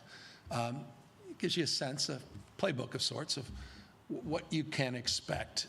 But, I highlighted those top 7 or 8 things for a reason, because they express what I have expressed to the people of California as priorities: homelessness and housing, education, public safety, getting these streets clean. These things I'm going to hold dear and hold strong, and work with the legislature that I think broadly shares those values to preserve. On another topic, but sort of similar, earlier in December, you said that the state had spent about $1 billion at the southern border over the last 3 years, that the state was not in a position going forward to continue doing that. Does that still hold true? Does that money completely stop? Has there been any assurances from the federal government they will help? We've had, I couldn't, well, let me back up. It is true, the state of California has absorbed about $1 billion. It depends. We've appropriated a little over $1 billion, actually. Not spent yet, but appropriated. includes the fiscal year moving in over the course of the next few months. We're not anticipating that we can, in this budget, absorb those costs going forward. Now, here's 2 points that are important to make. One is we don't believe, in some respects, it's necessary, and in this respect in particular, that we have some very intensive, highly medically focused sites that we stood up during the peak of the pandemic, where we did something. Someone needs to tell that guy, Sean Hannity, who's out there saying, we never test anyone comes over the border. I mean, these guys make stuff up. We were testing people coming over the border, and we were vaccinating people coming over the border. I was hearing them last night just go off. We have to get that off my watch list. But it's important to know what they just make up. So we were testing people. These are what they call TVRC sites, these testing vaccination resource centers. And so those are very intensive. They're medically focused. As we move past the most acute parts of this pandemic, we don't think we have to be at that level of intensity. So we're already looking to phase those out. And then we would look to stack a framework of focus on the most vulnerable. So there's a different spend. There's a different strategy. That said, even in that strategy, there's concerns around a post-Title 42 world. Now we have to recalibrate as it relates to the proposal on parole that the president just made over the weekend and assess what that means or does not mean in terms of our burdens coming across the border. We have had, to your question around the Biden administration, some remarkably good conversations. And I say remarkably because there's renewed energy and focus in this space, demonstrably so with the president's visit to the border and his own announcement prior to that visit and his current time in Mexico, that give me confidence in the partnership moving forward and resources presenting themselves anew. So the budget lays out less intensive investment, but under the criteria of those 2 points of consideration. We don't need to be as intensive on the medical vaccination and testing side, and we anticipate federal support. Mr. Governor, good morning. Thanks for taking the time. Eitan Wallace here with Nexstar Media California stations. So we'll see you again in May for this, for the updated budget. Now, in a sense, between now and then, what are you most optimistic and hopeful about as it pertains to the economy, and what are you most concerned about? Well, look, I mean, a few months ago, we had the lowest unemployment rate in California's entire recorded history. Last year, we had the highest surpluses in our entire recorded history. I know a thing or two about employment. I started dozen-plus businesses, and while they're in a blind trust, I'm not naive to the constraints in this labor market that are expressed daily in terms of jobs, listings, and postings that still present themselves as a huge challenge for the private sector. So that gives me some optimism, the nature of that imbalance in terms of favoring more absorption in terms of employment. That said, these layoffs goes to the previous points around tech, though those have been previewed over the course of last year in a way that become more familiar, that haven't necessarily materialized in other sectors yet of our economy. So that gives us pause and caution, but nonetheless, the nature of the constraints of the labor market at the moment give me more confidence. The diversification of our economy, that's the secret in terms of California's remarkable resilience. I mean, you look at our GDP growth, it outperformed the prior 5 years, and this goes back about a year, 18 months ago. You looked at that moment, when you marked that moment, in the prior 5 years, we outperformed all Western democracies in GDP growth. California outperformed Germany and Japan. That's why we're now the 4th largest economy in the world. So California is remarkable in terms of resiliency and its economic output because of its diversification. And that's a godsend, gives me some optimism going forward. The volatility is the stress, but that's why you have Prop 2. That's why we need to reform Prop 2 and raise, I submit, and we previewed this a little bit when we were having those GAN limit conversations. I've lost 90% of you just by saying GAN. And Prop 2, what is he referring to? The rainy day fund. You know, how we can stack more resources in that space. We got creative with the inflation adjustment grants and some other supplementals, and that gave us some shock absorbers for the budget presentation today, and we'll continue to do that in the future to the extent possible. So there's work to do. But look, I'm generally optimistic. I've lived here my entire life. I've seen this volatility. This state has remarkable capacity to recover, and when we do, there's no greater force of economic output than California. You mentioned that volatility. You began this presentation talking about the capital gains. A lot of folks out there talking about just the state's tax structure in general, so reliant on those capital gains. Is it even realistic to ask if that can be reformed, that is the tax structure, or is that kind of a fairy tale? Well, I love the frame of your question. It should be. We've had this, I think, at least 3, maybe 2 of the last 4 budget presentations, we've had this conversation, and I've expressed my bias. That said, it's not expressed in public opinion.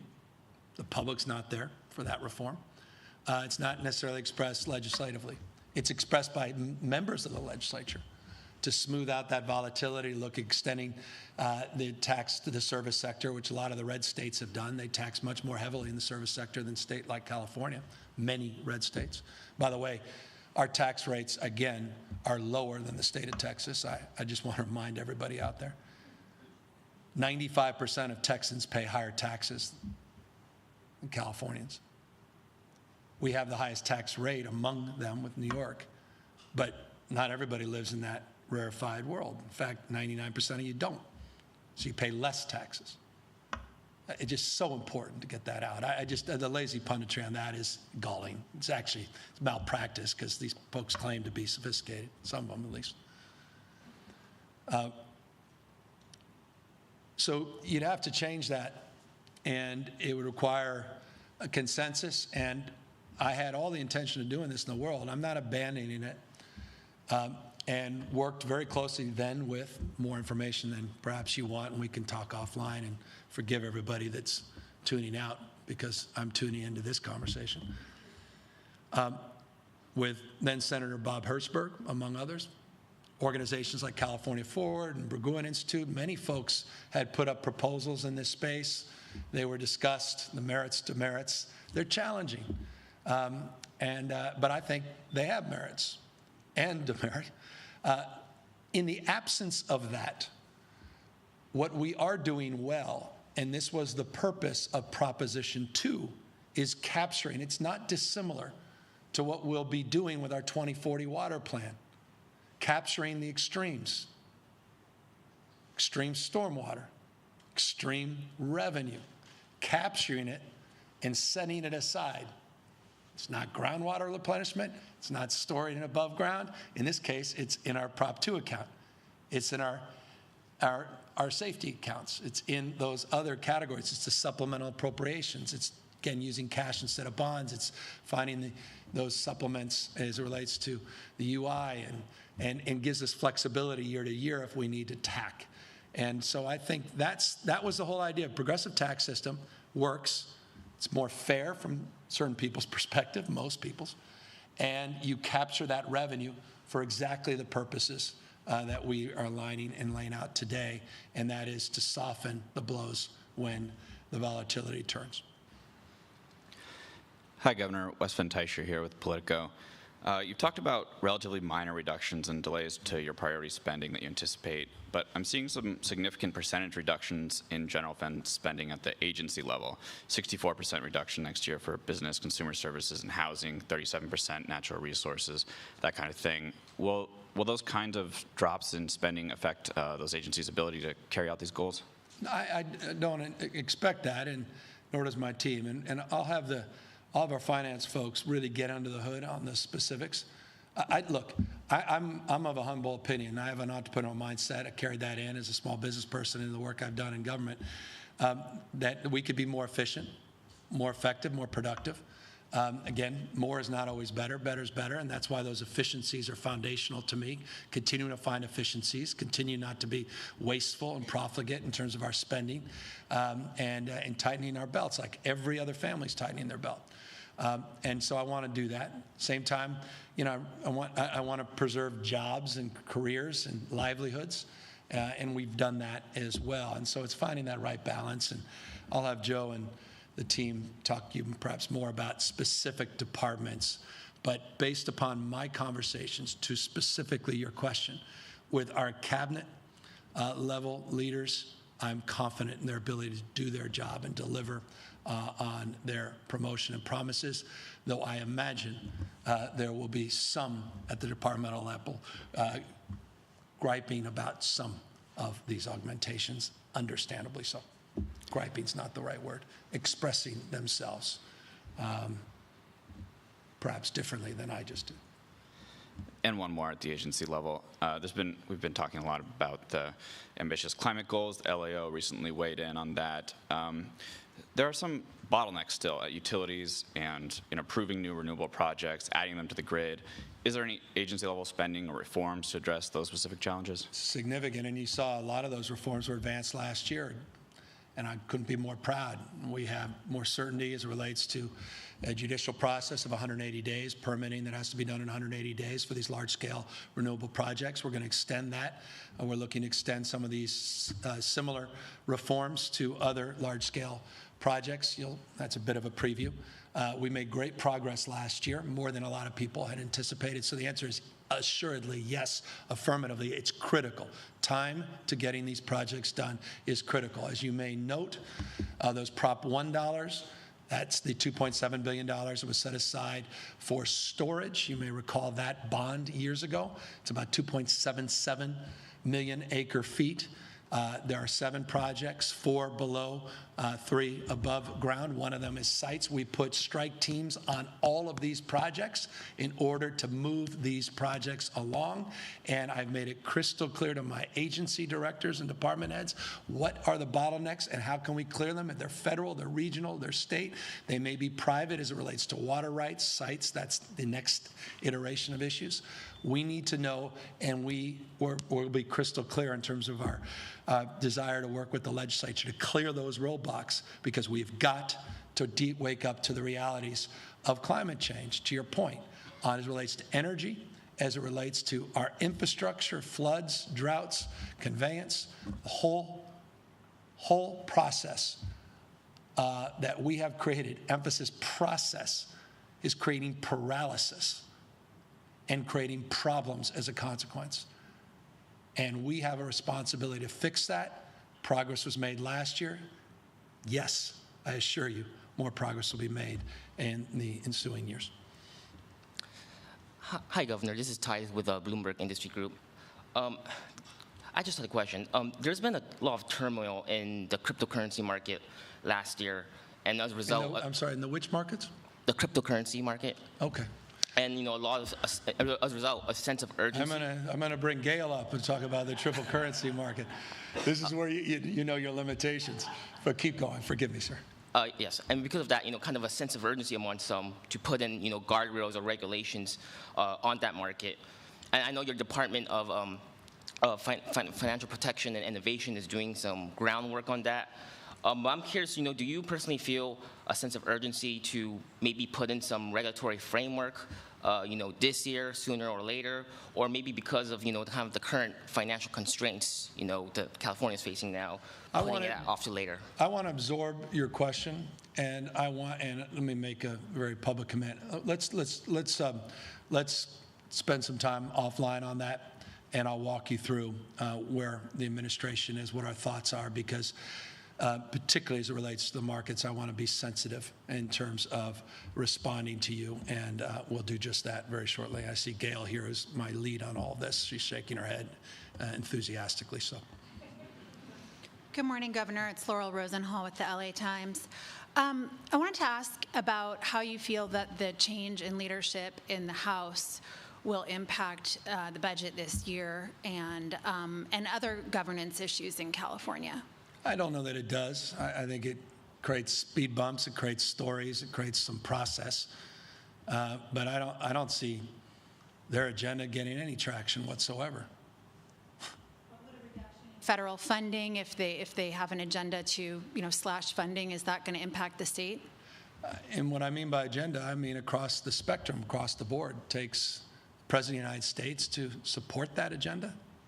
He won't. Takes the Senate to support it, the majority, 60 votes in certain instances. They won't. The priorities that the new speaker has advanced are not the priorities shared by the American people, quite the contrary. And so I think they have little traction whatsoever. I think it's just noise. It may have traction on certain networks, but I don't think it will have any meaningful impact. Now, that said, they're not just a speed bump in terms of process and storytelling, but they can be a roadblock in terms of progress we otherwise would be along the lines of what we have experienced the last 2 years. I mean, again, there's just no comparable progress in Congress in my lifetime than what we've seen with the Biden administration working with Speaker Pelosi in the last 24 months. And that momentum, yes, I think will be disrupted, significantly so.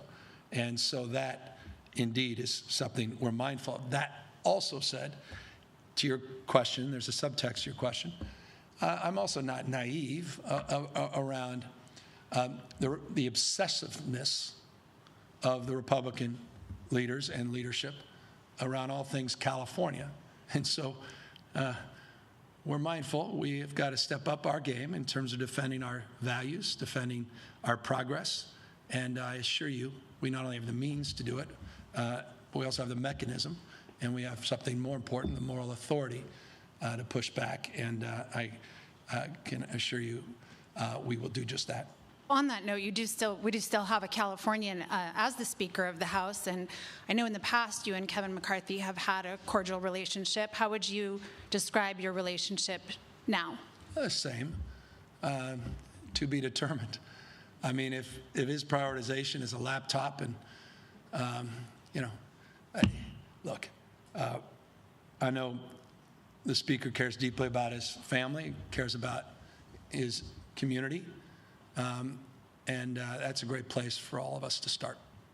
And on the trigger reductions on electric vehicles, is there any concern that could complicate your already difficult task of phasing out the sale of fossil fuel vehicles and reaching your carbon neutrality goals that you've set? Absolutely not.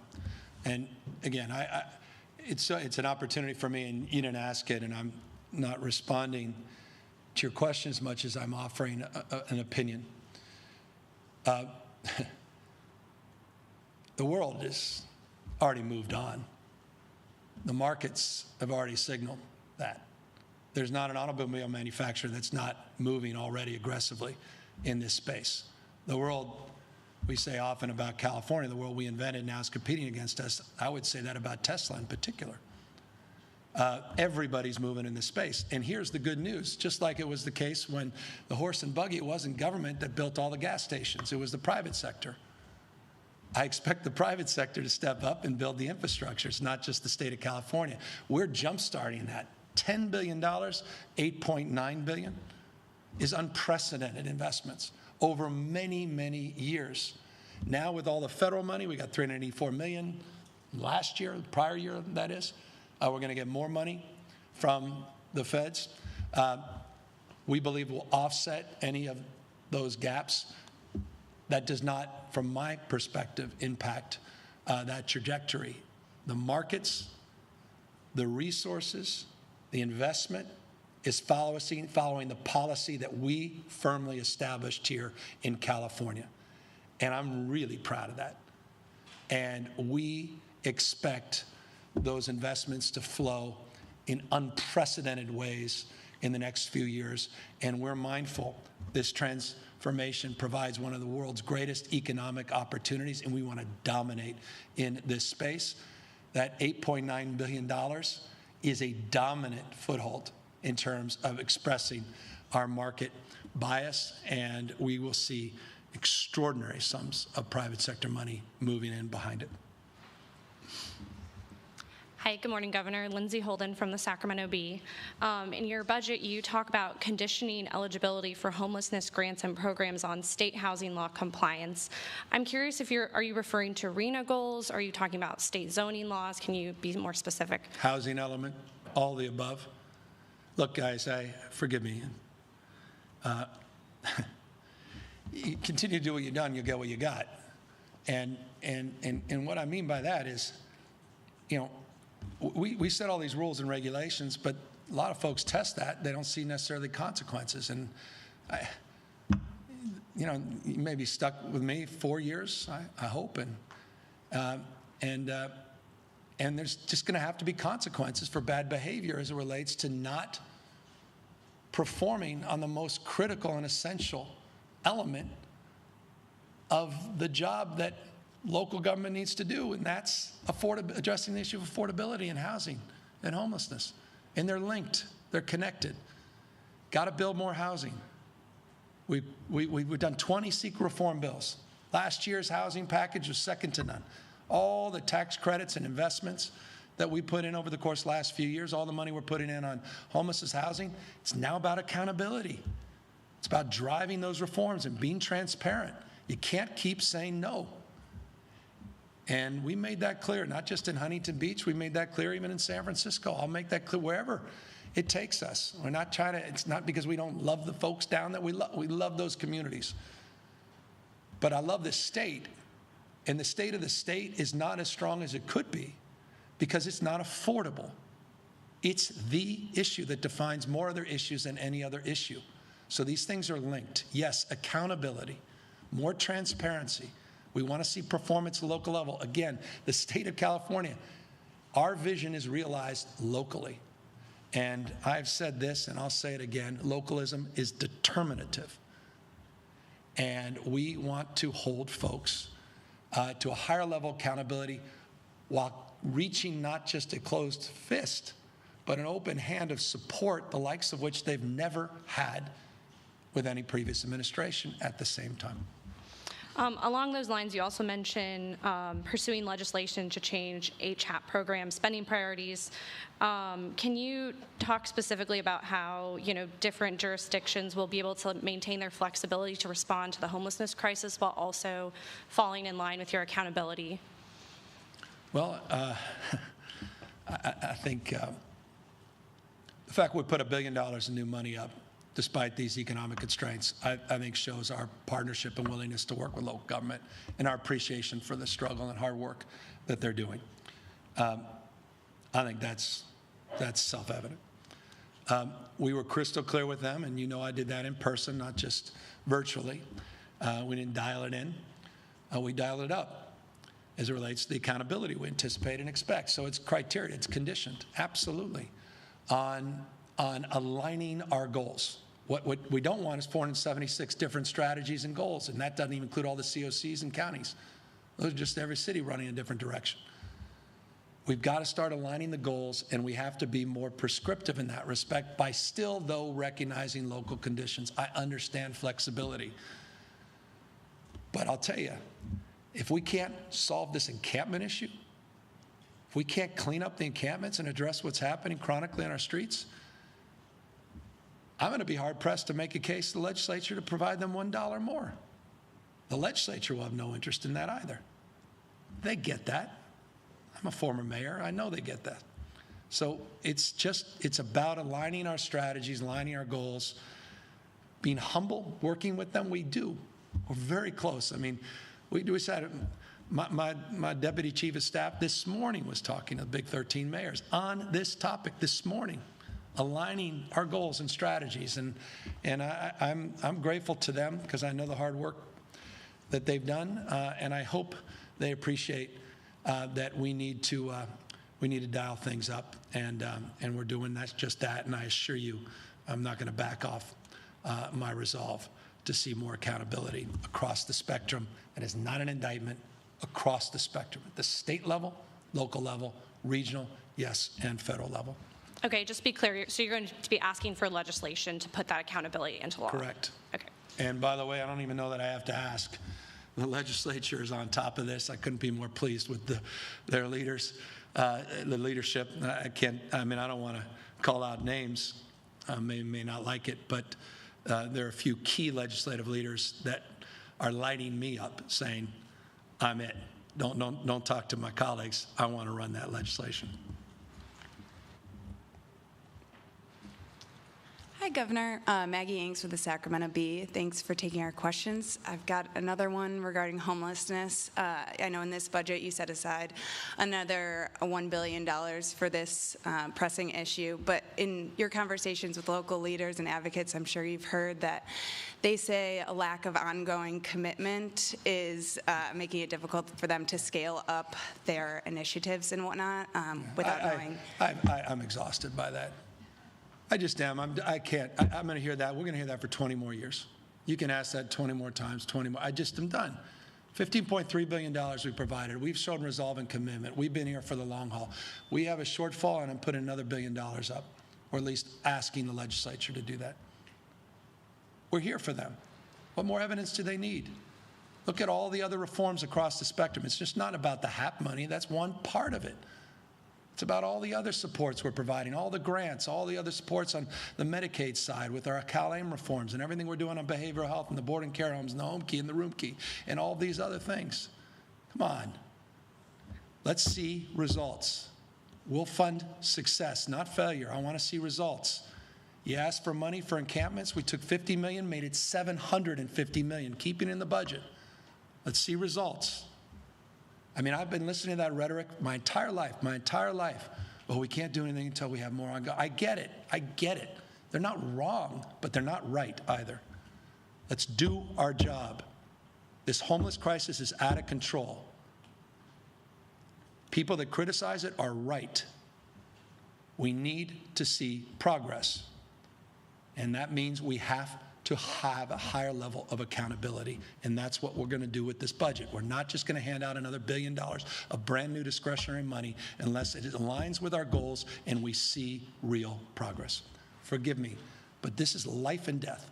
People are dying on the streets in the name of compassion and these stale arguments. I've been hearing them my entire life. Unprecedented support. I want to see unprecedented progress. So just a quick follow-up. Do you see any possibility of, there being an ongoing commitment anytime? There is. Prop 63. Look at the work that we're doing in terms of there's all kinds of ongoing funding. I mean, when I was mayor, there wasn't a dollar that came from the state, not a penny. You know what? I never once complained. I honestly didn't even know I should complain. Honestly, it was my job as a county supervisor and as a county mayor. That was our consciousness. I mean it. I mean, sure, we blamed Reagan or something because that was what we did when we were naive and young. At a certain point, they say, well, we need as a right zone. We need this. We need something like room key. We created it.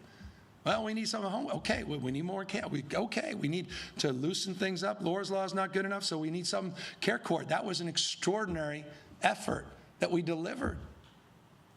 At a certain point, stop making point, and let's make progress. Thank you.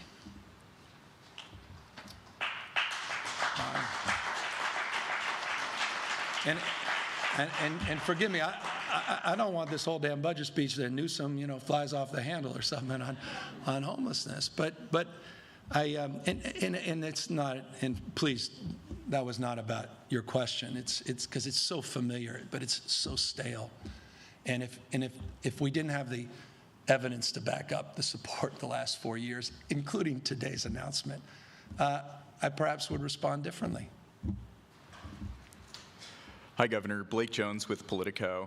As you noted, the state has not been able to fill the expanded child care slots that it's been funding since 2021. Yeah. Yet, even with trimmed back funding, you're still in this budget going to upkeep expanded child care funding for $2 billion. And I'm wondering, why keep funding more subsidies that can't be filled when people on the ground say that they can't hire staff at these state reimbursement rates? Why not just increase the reimbursement rates with this money that's not being used? Yeah, well, those are ongoing subsidies, and we have substantially made progress in that space, including, by the way, creating a new bargaining unit that has more power and potency than any words of rhetoric or even one budget in terms of organizing that voice and giving power to the voiceless as it relates to looking at equity through the lens not just of those that are being cared for, but those care providers. And so we're doing that, but your frame is not wrong, and it goes to, and the team will talk a little bit more about some of the adjustments in the funding. We want to fulfill the commitment. 200,000 slots is our goal, but you're right. The question is a good question around its quality, not just quantity. And workforce is critical. And you'll see on those other budget slides, the workforce training dollars we put in the last couple of years, we're maintaining, with the exception of 110 million, billions of dollars of investment in that space across the spectrum, not just as it relates to healthcare, which gets a lot of the attention, or workforce related to our teachers, but also providing other workforce supports for other sectors of our economy, including childcare. But this is an issue. Facilities is an issue. Americans with Disabilities, I mean, you go through the list, there are a lot of facility-related issues where we can't even identify the facilities. The money rolls over. Again, a lot of the criteria and the considerations for what was, quote-unquote, delayed in this budget is reflected in the reality that you just advanced. Again, Joe will talk more about specifics related to child care, but yes, quality is top of mind, and that's why I was an advocate, not just a supporter, of the new bargaining unit, and they are fierce advocates for that cause, I can assure you. You also said that we may be stuck with you for the next 4 years. What did you mean by that? Well, I don't know.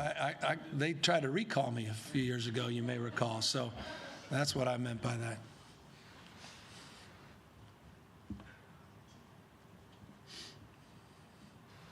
That's the last of our questions right now. There's no certainty in this business. Thank you all very, very much. And now, it's all yours, buddy. It is all yours. I don't know, what is this? I don't even know what that is. All right. Thank you, guys. Thanks, everybody.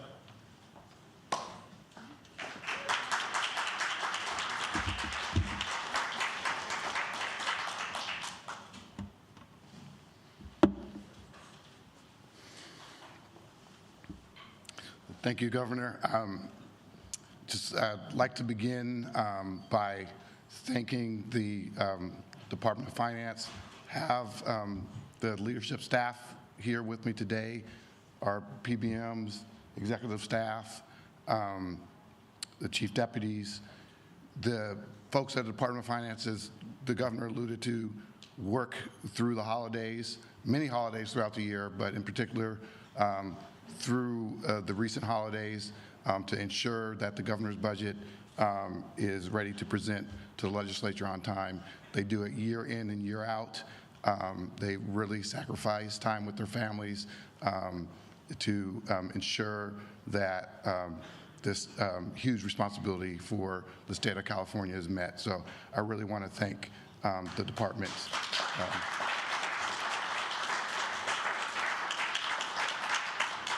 I also want to thank the governor's office and all the state agencies and departments for their partnership and support in getting this budget done. This really was a team effort throughout the administration, so I want to thank them as well.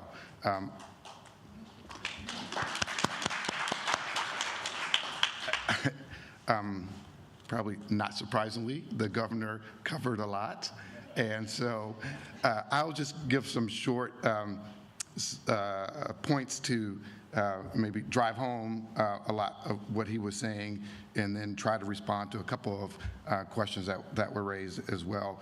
I think just from the overall kind of picture where we're at framework, just want to again highlight the point that the governor made, how the personal income tax is really driving what we're seeing in the weakness in our revenues.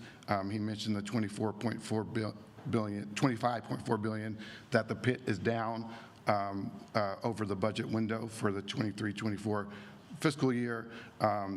And that is a combination of the capital gains issue that the governor went over at the beginning of his presentation, and kind of a little bit more behind that, the taxes realized from capital gains in the 2021-22 fiscal year, and as the governor's budget are estimated to be at $27.4 billion. And then that number is estimated to decrease to $17.4 billion in the 23-24 fiscal year. So over the 2 fiscal years, a decrease in $10 billion in the taxes realized from capital gains for our budget. So that's definitely a component. The other component, and the governor really touched on, is from wages and withholding. We really have seen a weakness in the actual cash receipts from withholding since the Budget Act of 22 was passed. So through November, withholding receipts were down $4.6 billion, and so that definitely is playing a big part in what we're seeing, and want to make sure to emphasize that. As the governor said, alluded to, we are not forecasting, we don't forecast recessions. We're not forecasting a recession. What we're really seeing now is really a moderation, a lot slower growth than we were projecting at the time of the 2022 Budget Act. We know we had significant surpluses the last couple of years. The big 3 revenues that feed into to the general fund grew by 30% in 2020-21 and 19% in 21-22. So we know those were significant growth years, unprecedented, and we're really seeing a moderation in growth now. And I think that's important, as the governor is saying, to really think about how we crafted this budget and how we're planning, because we know, as the governor alluded to, that there are a number of risks now going forward, and we know generally there's been a lot of volatility. There is a lot of volatility in our system. There's been a lot since the onset of the COVID pandemic, and that's even happened from the time of the governor's budget to the May revision. So we wanted to continue to be responsible, and that's why a big part of this framework is to making sure that we're holding on to all of our reserves, to make sure that we have time to assess what the situation is at the May revision, and are able to make decisions at that point whether or not it is prudent to tap the state's reserves.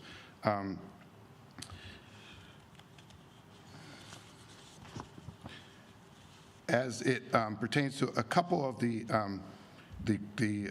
questions that were raised, I just would want to clarify for TK, the plan was always for a 4-year implementation, with 25-26 being the final year of implementation. So that plan is still on track, and there is no delay in the implementation of TK. Some of the percentage reductions that might be seen in the charts in terms of spending by agency.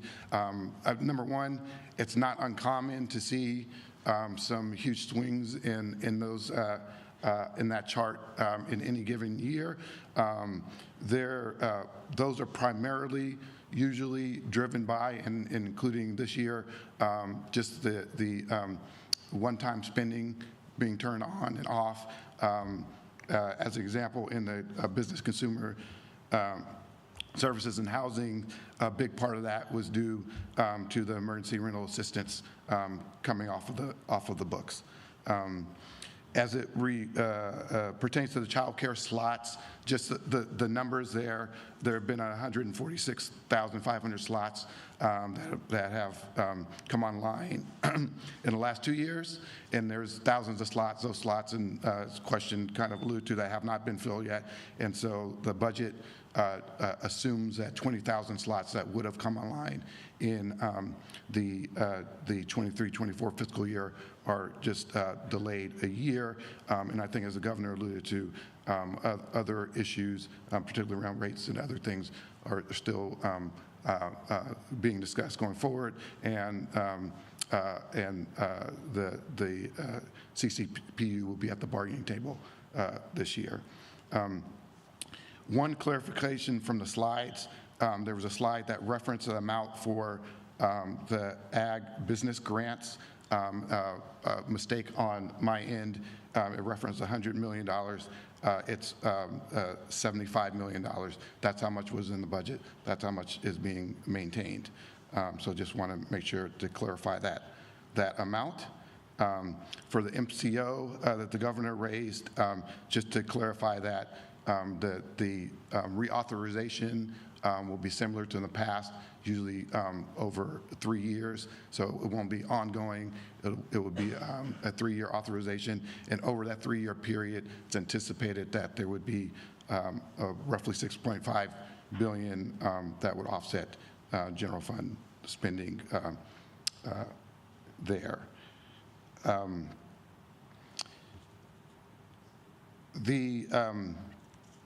One other thing I'll mention the governor brought up is just the SAL, and no, that's been a big issue the last couple of years, but just note that to no surprise, it's not an issue this year. We have room under the state appropriations limit, and for the budget year, we're projecting that room is roughly around $15.5 billion.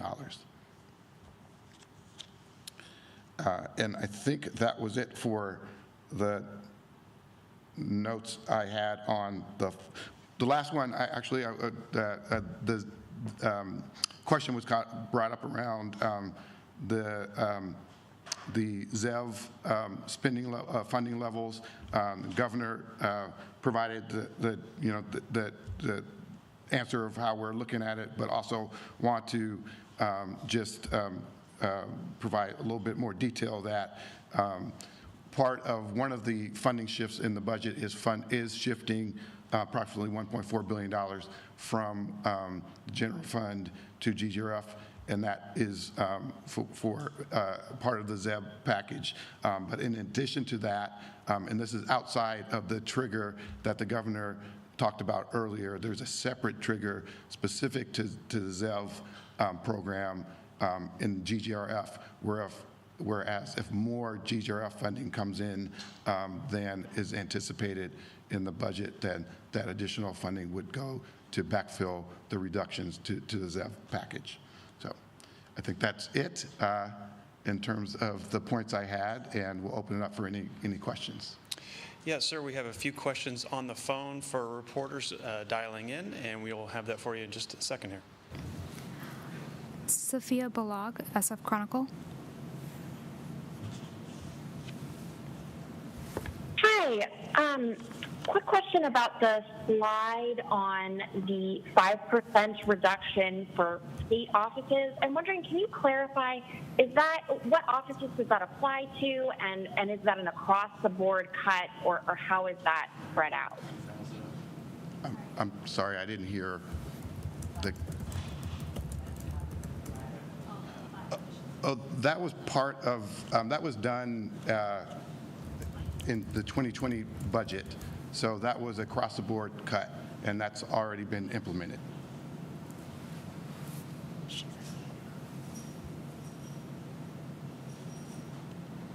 Is there any more follow-up? No? Not hearing? Any more reporters on the phone? No more reporters on the phone? We have reporters in the room that have some questions. you have a question? Okay. Then Tiffany from Bloomberg. Okay, we've got a reporter in the room coming up right now.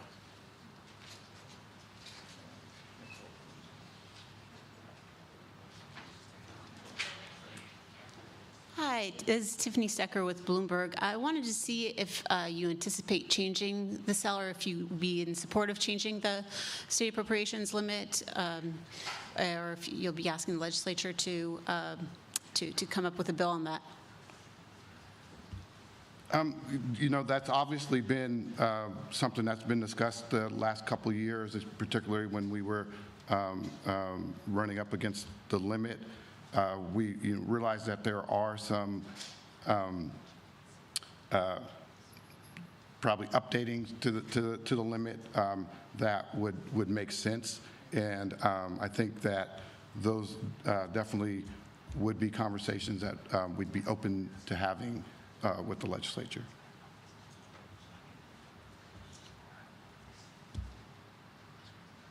Hi, Joe. This is Adam Beam with the Associated Press. Thanks for doing this. I had a question about the climate spending. The document says it would be reduced from like $54 billion over 5 years to approximately $48 billion. Can you talk about how much of that reduction is, what that looks like? Is it spread out over multiple years? How much of it is this year versus future years?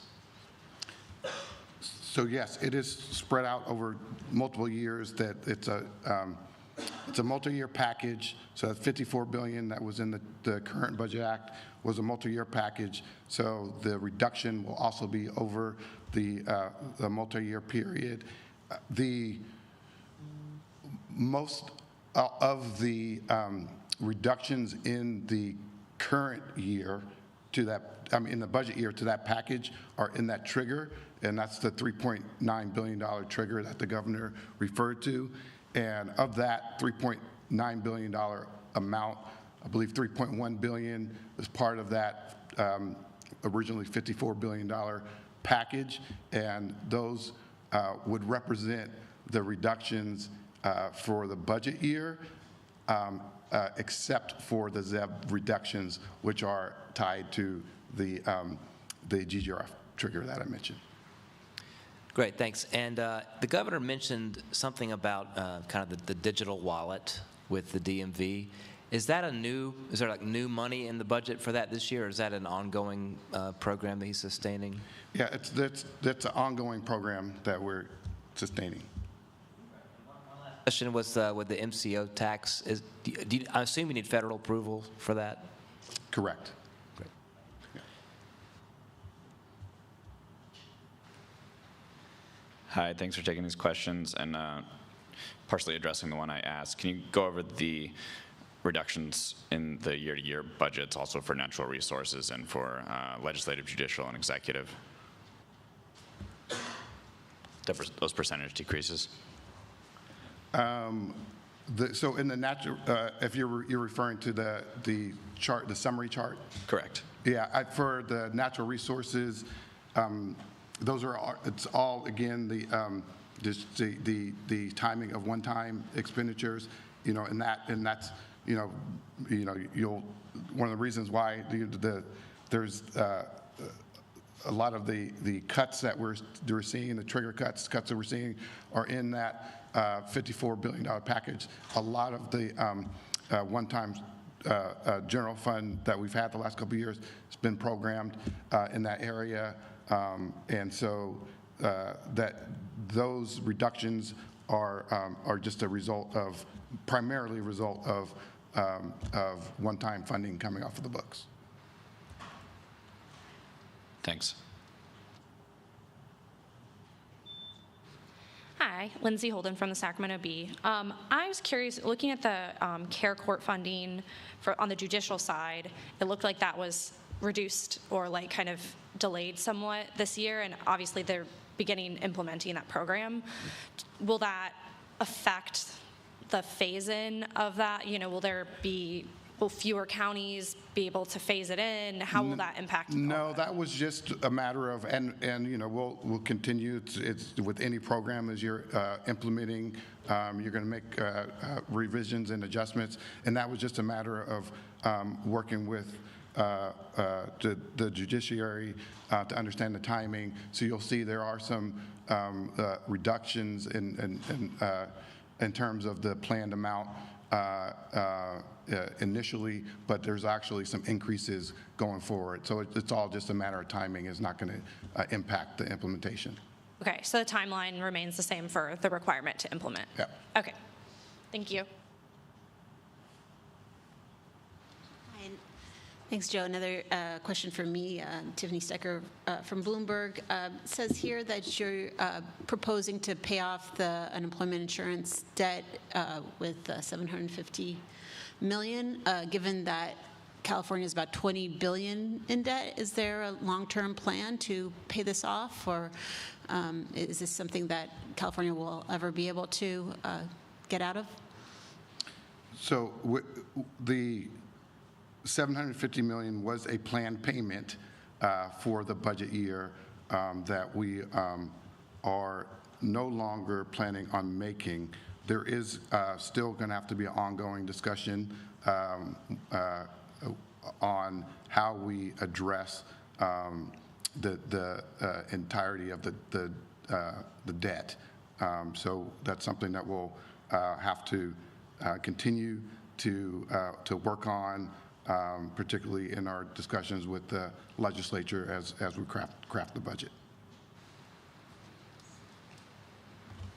Hi, I had a question about the University of California, increase to offset the cost of taking on more California residents as students.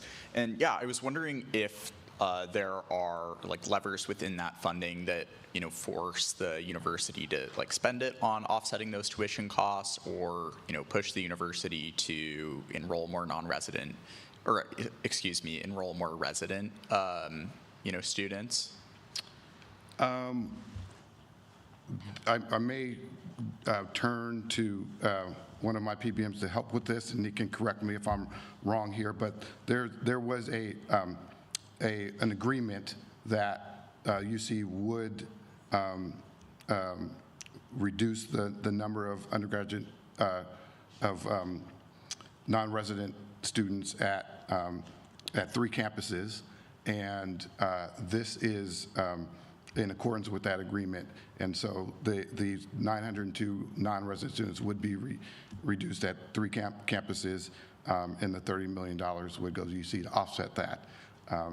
And the 3 campuses, I believe, are UCLA, Berkeley, and San Diego.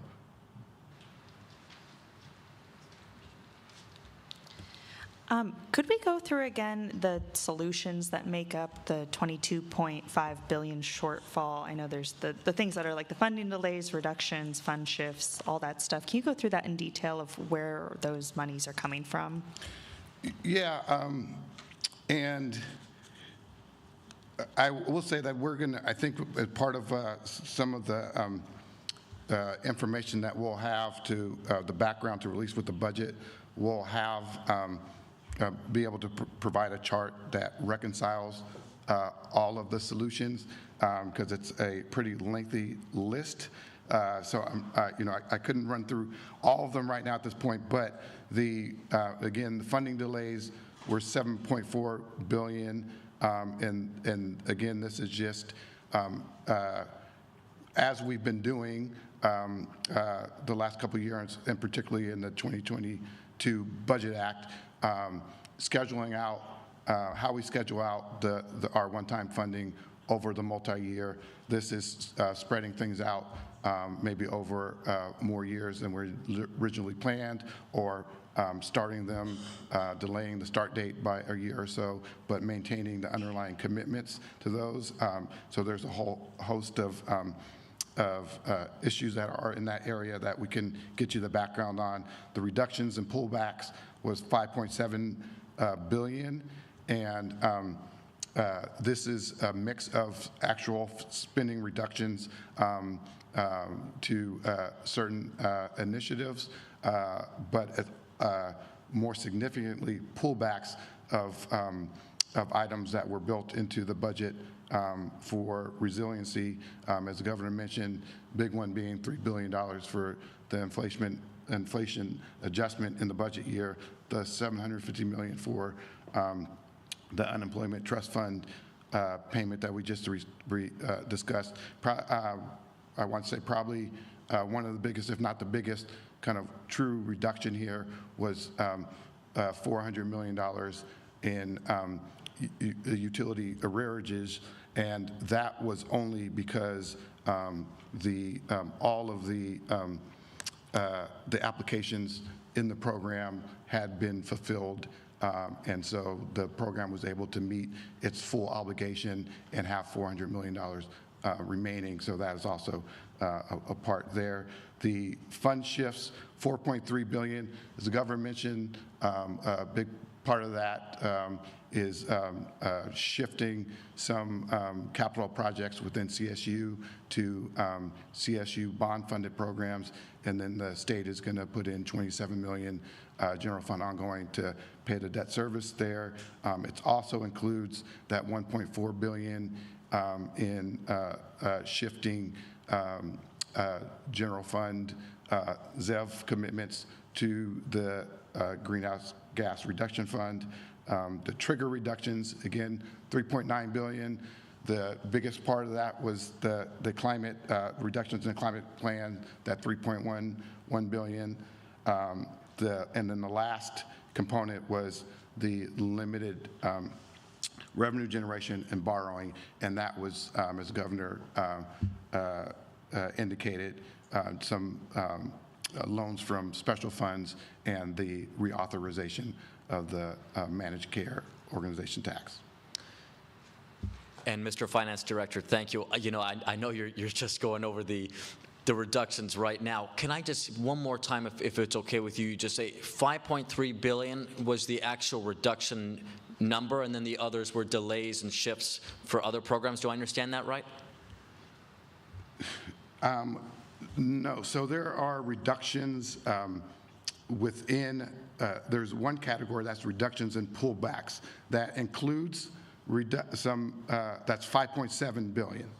And then there's also the trigger reduction section, and why that's identified separately, because those reductions will be tied to a trigger where if revenues come in better than we expect, and we're able to restore them at the time of the 2024 Budget Act, then the trigger would allow us to do that at that time.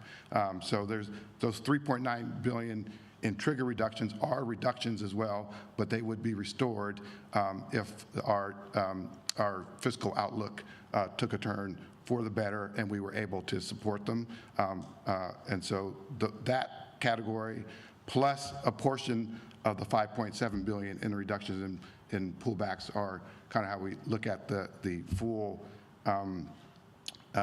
reductions. But again, as part of the background, because there are a lot of different individual items in these categories, that we have a chart that we can provide to folks so they can see what makes up the entirety of each of these components.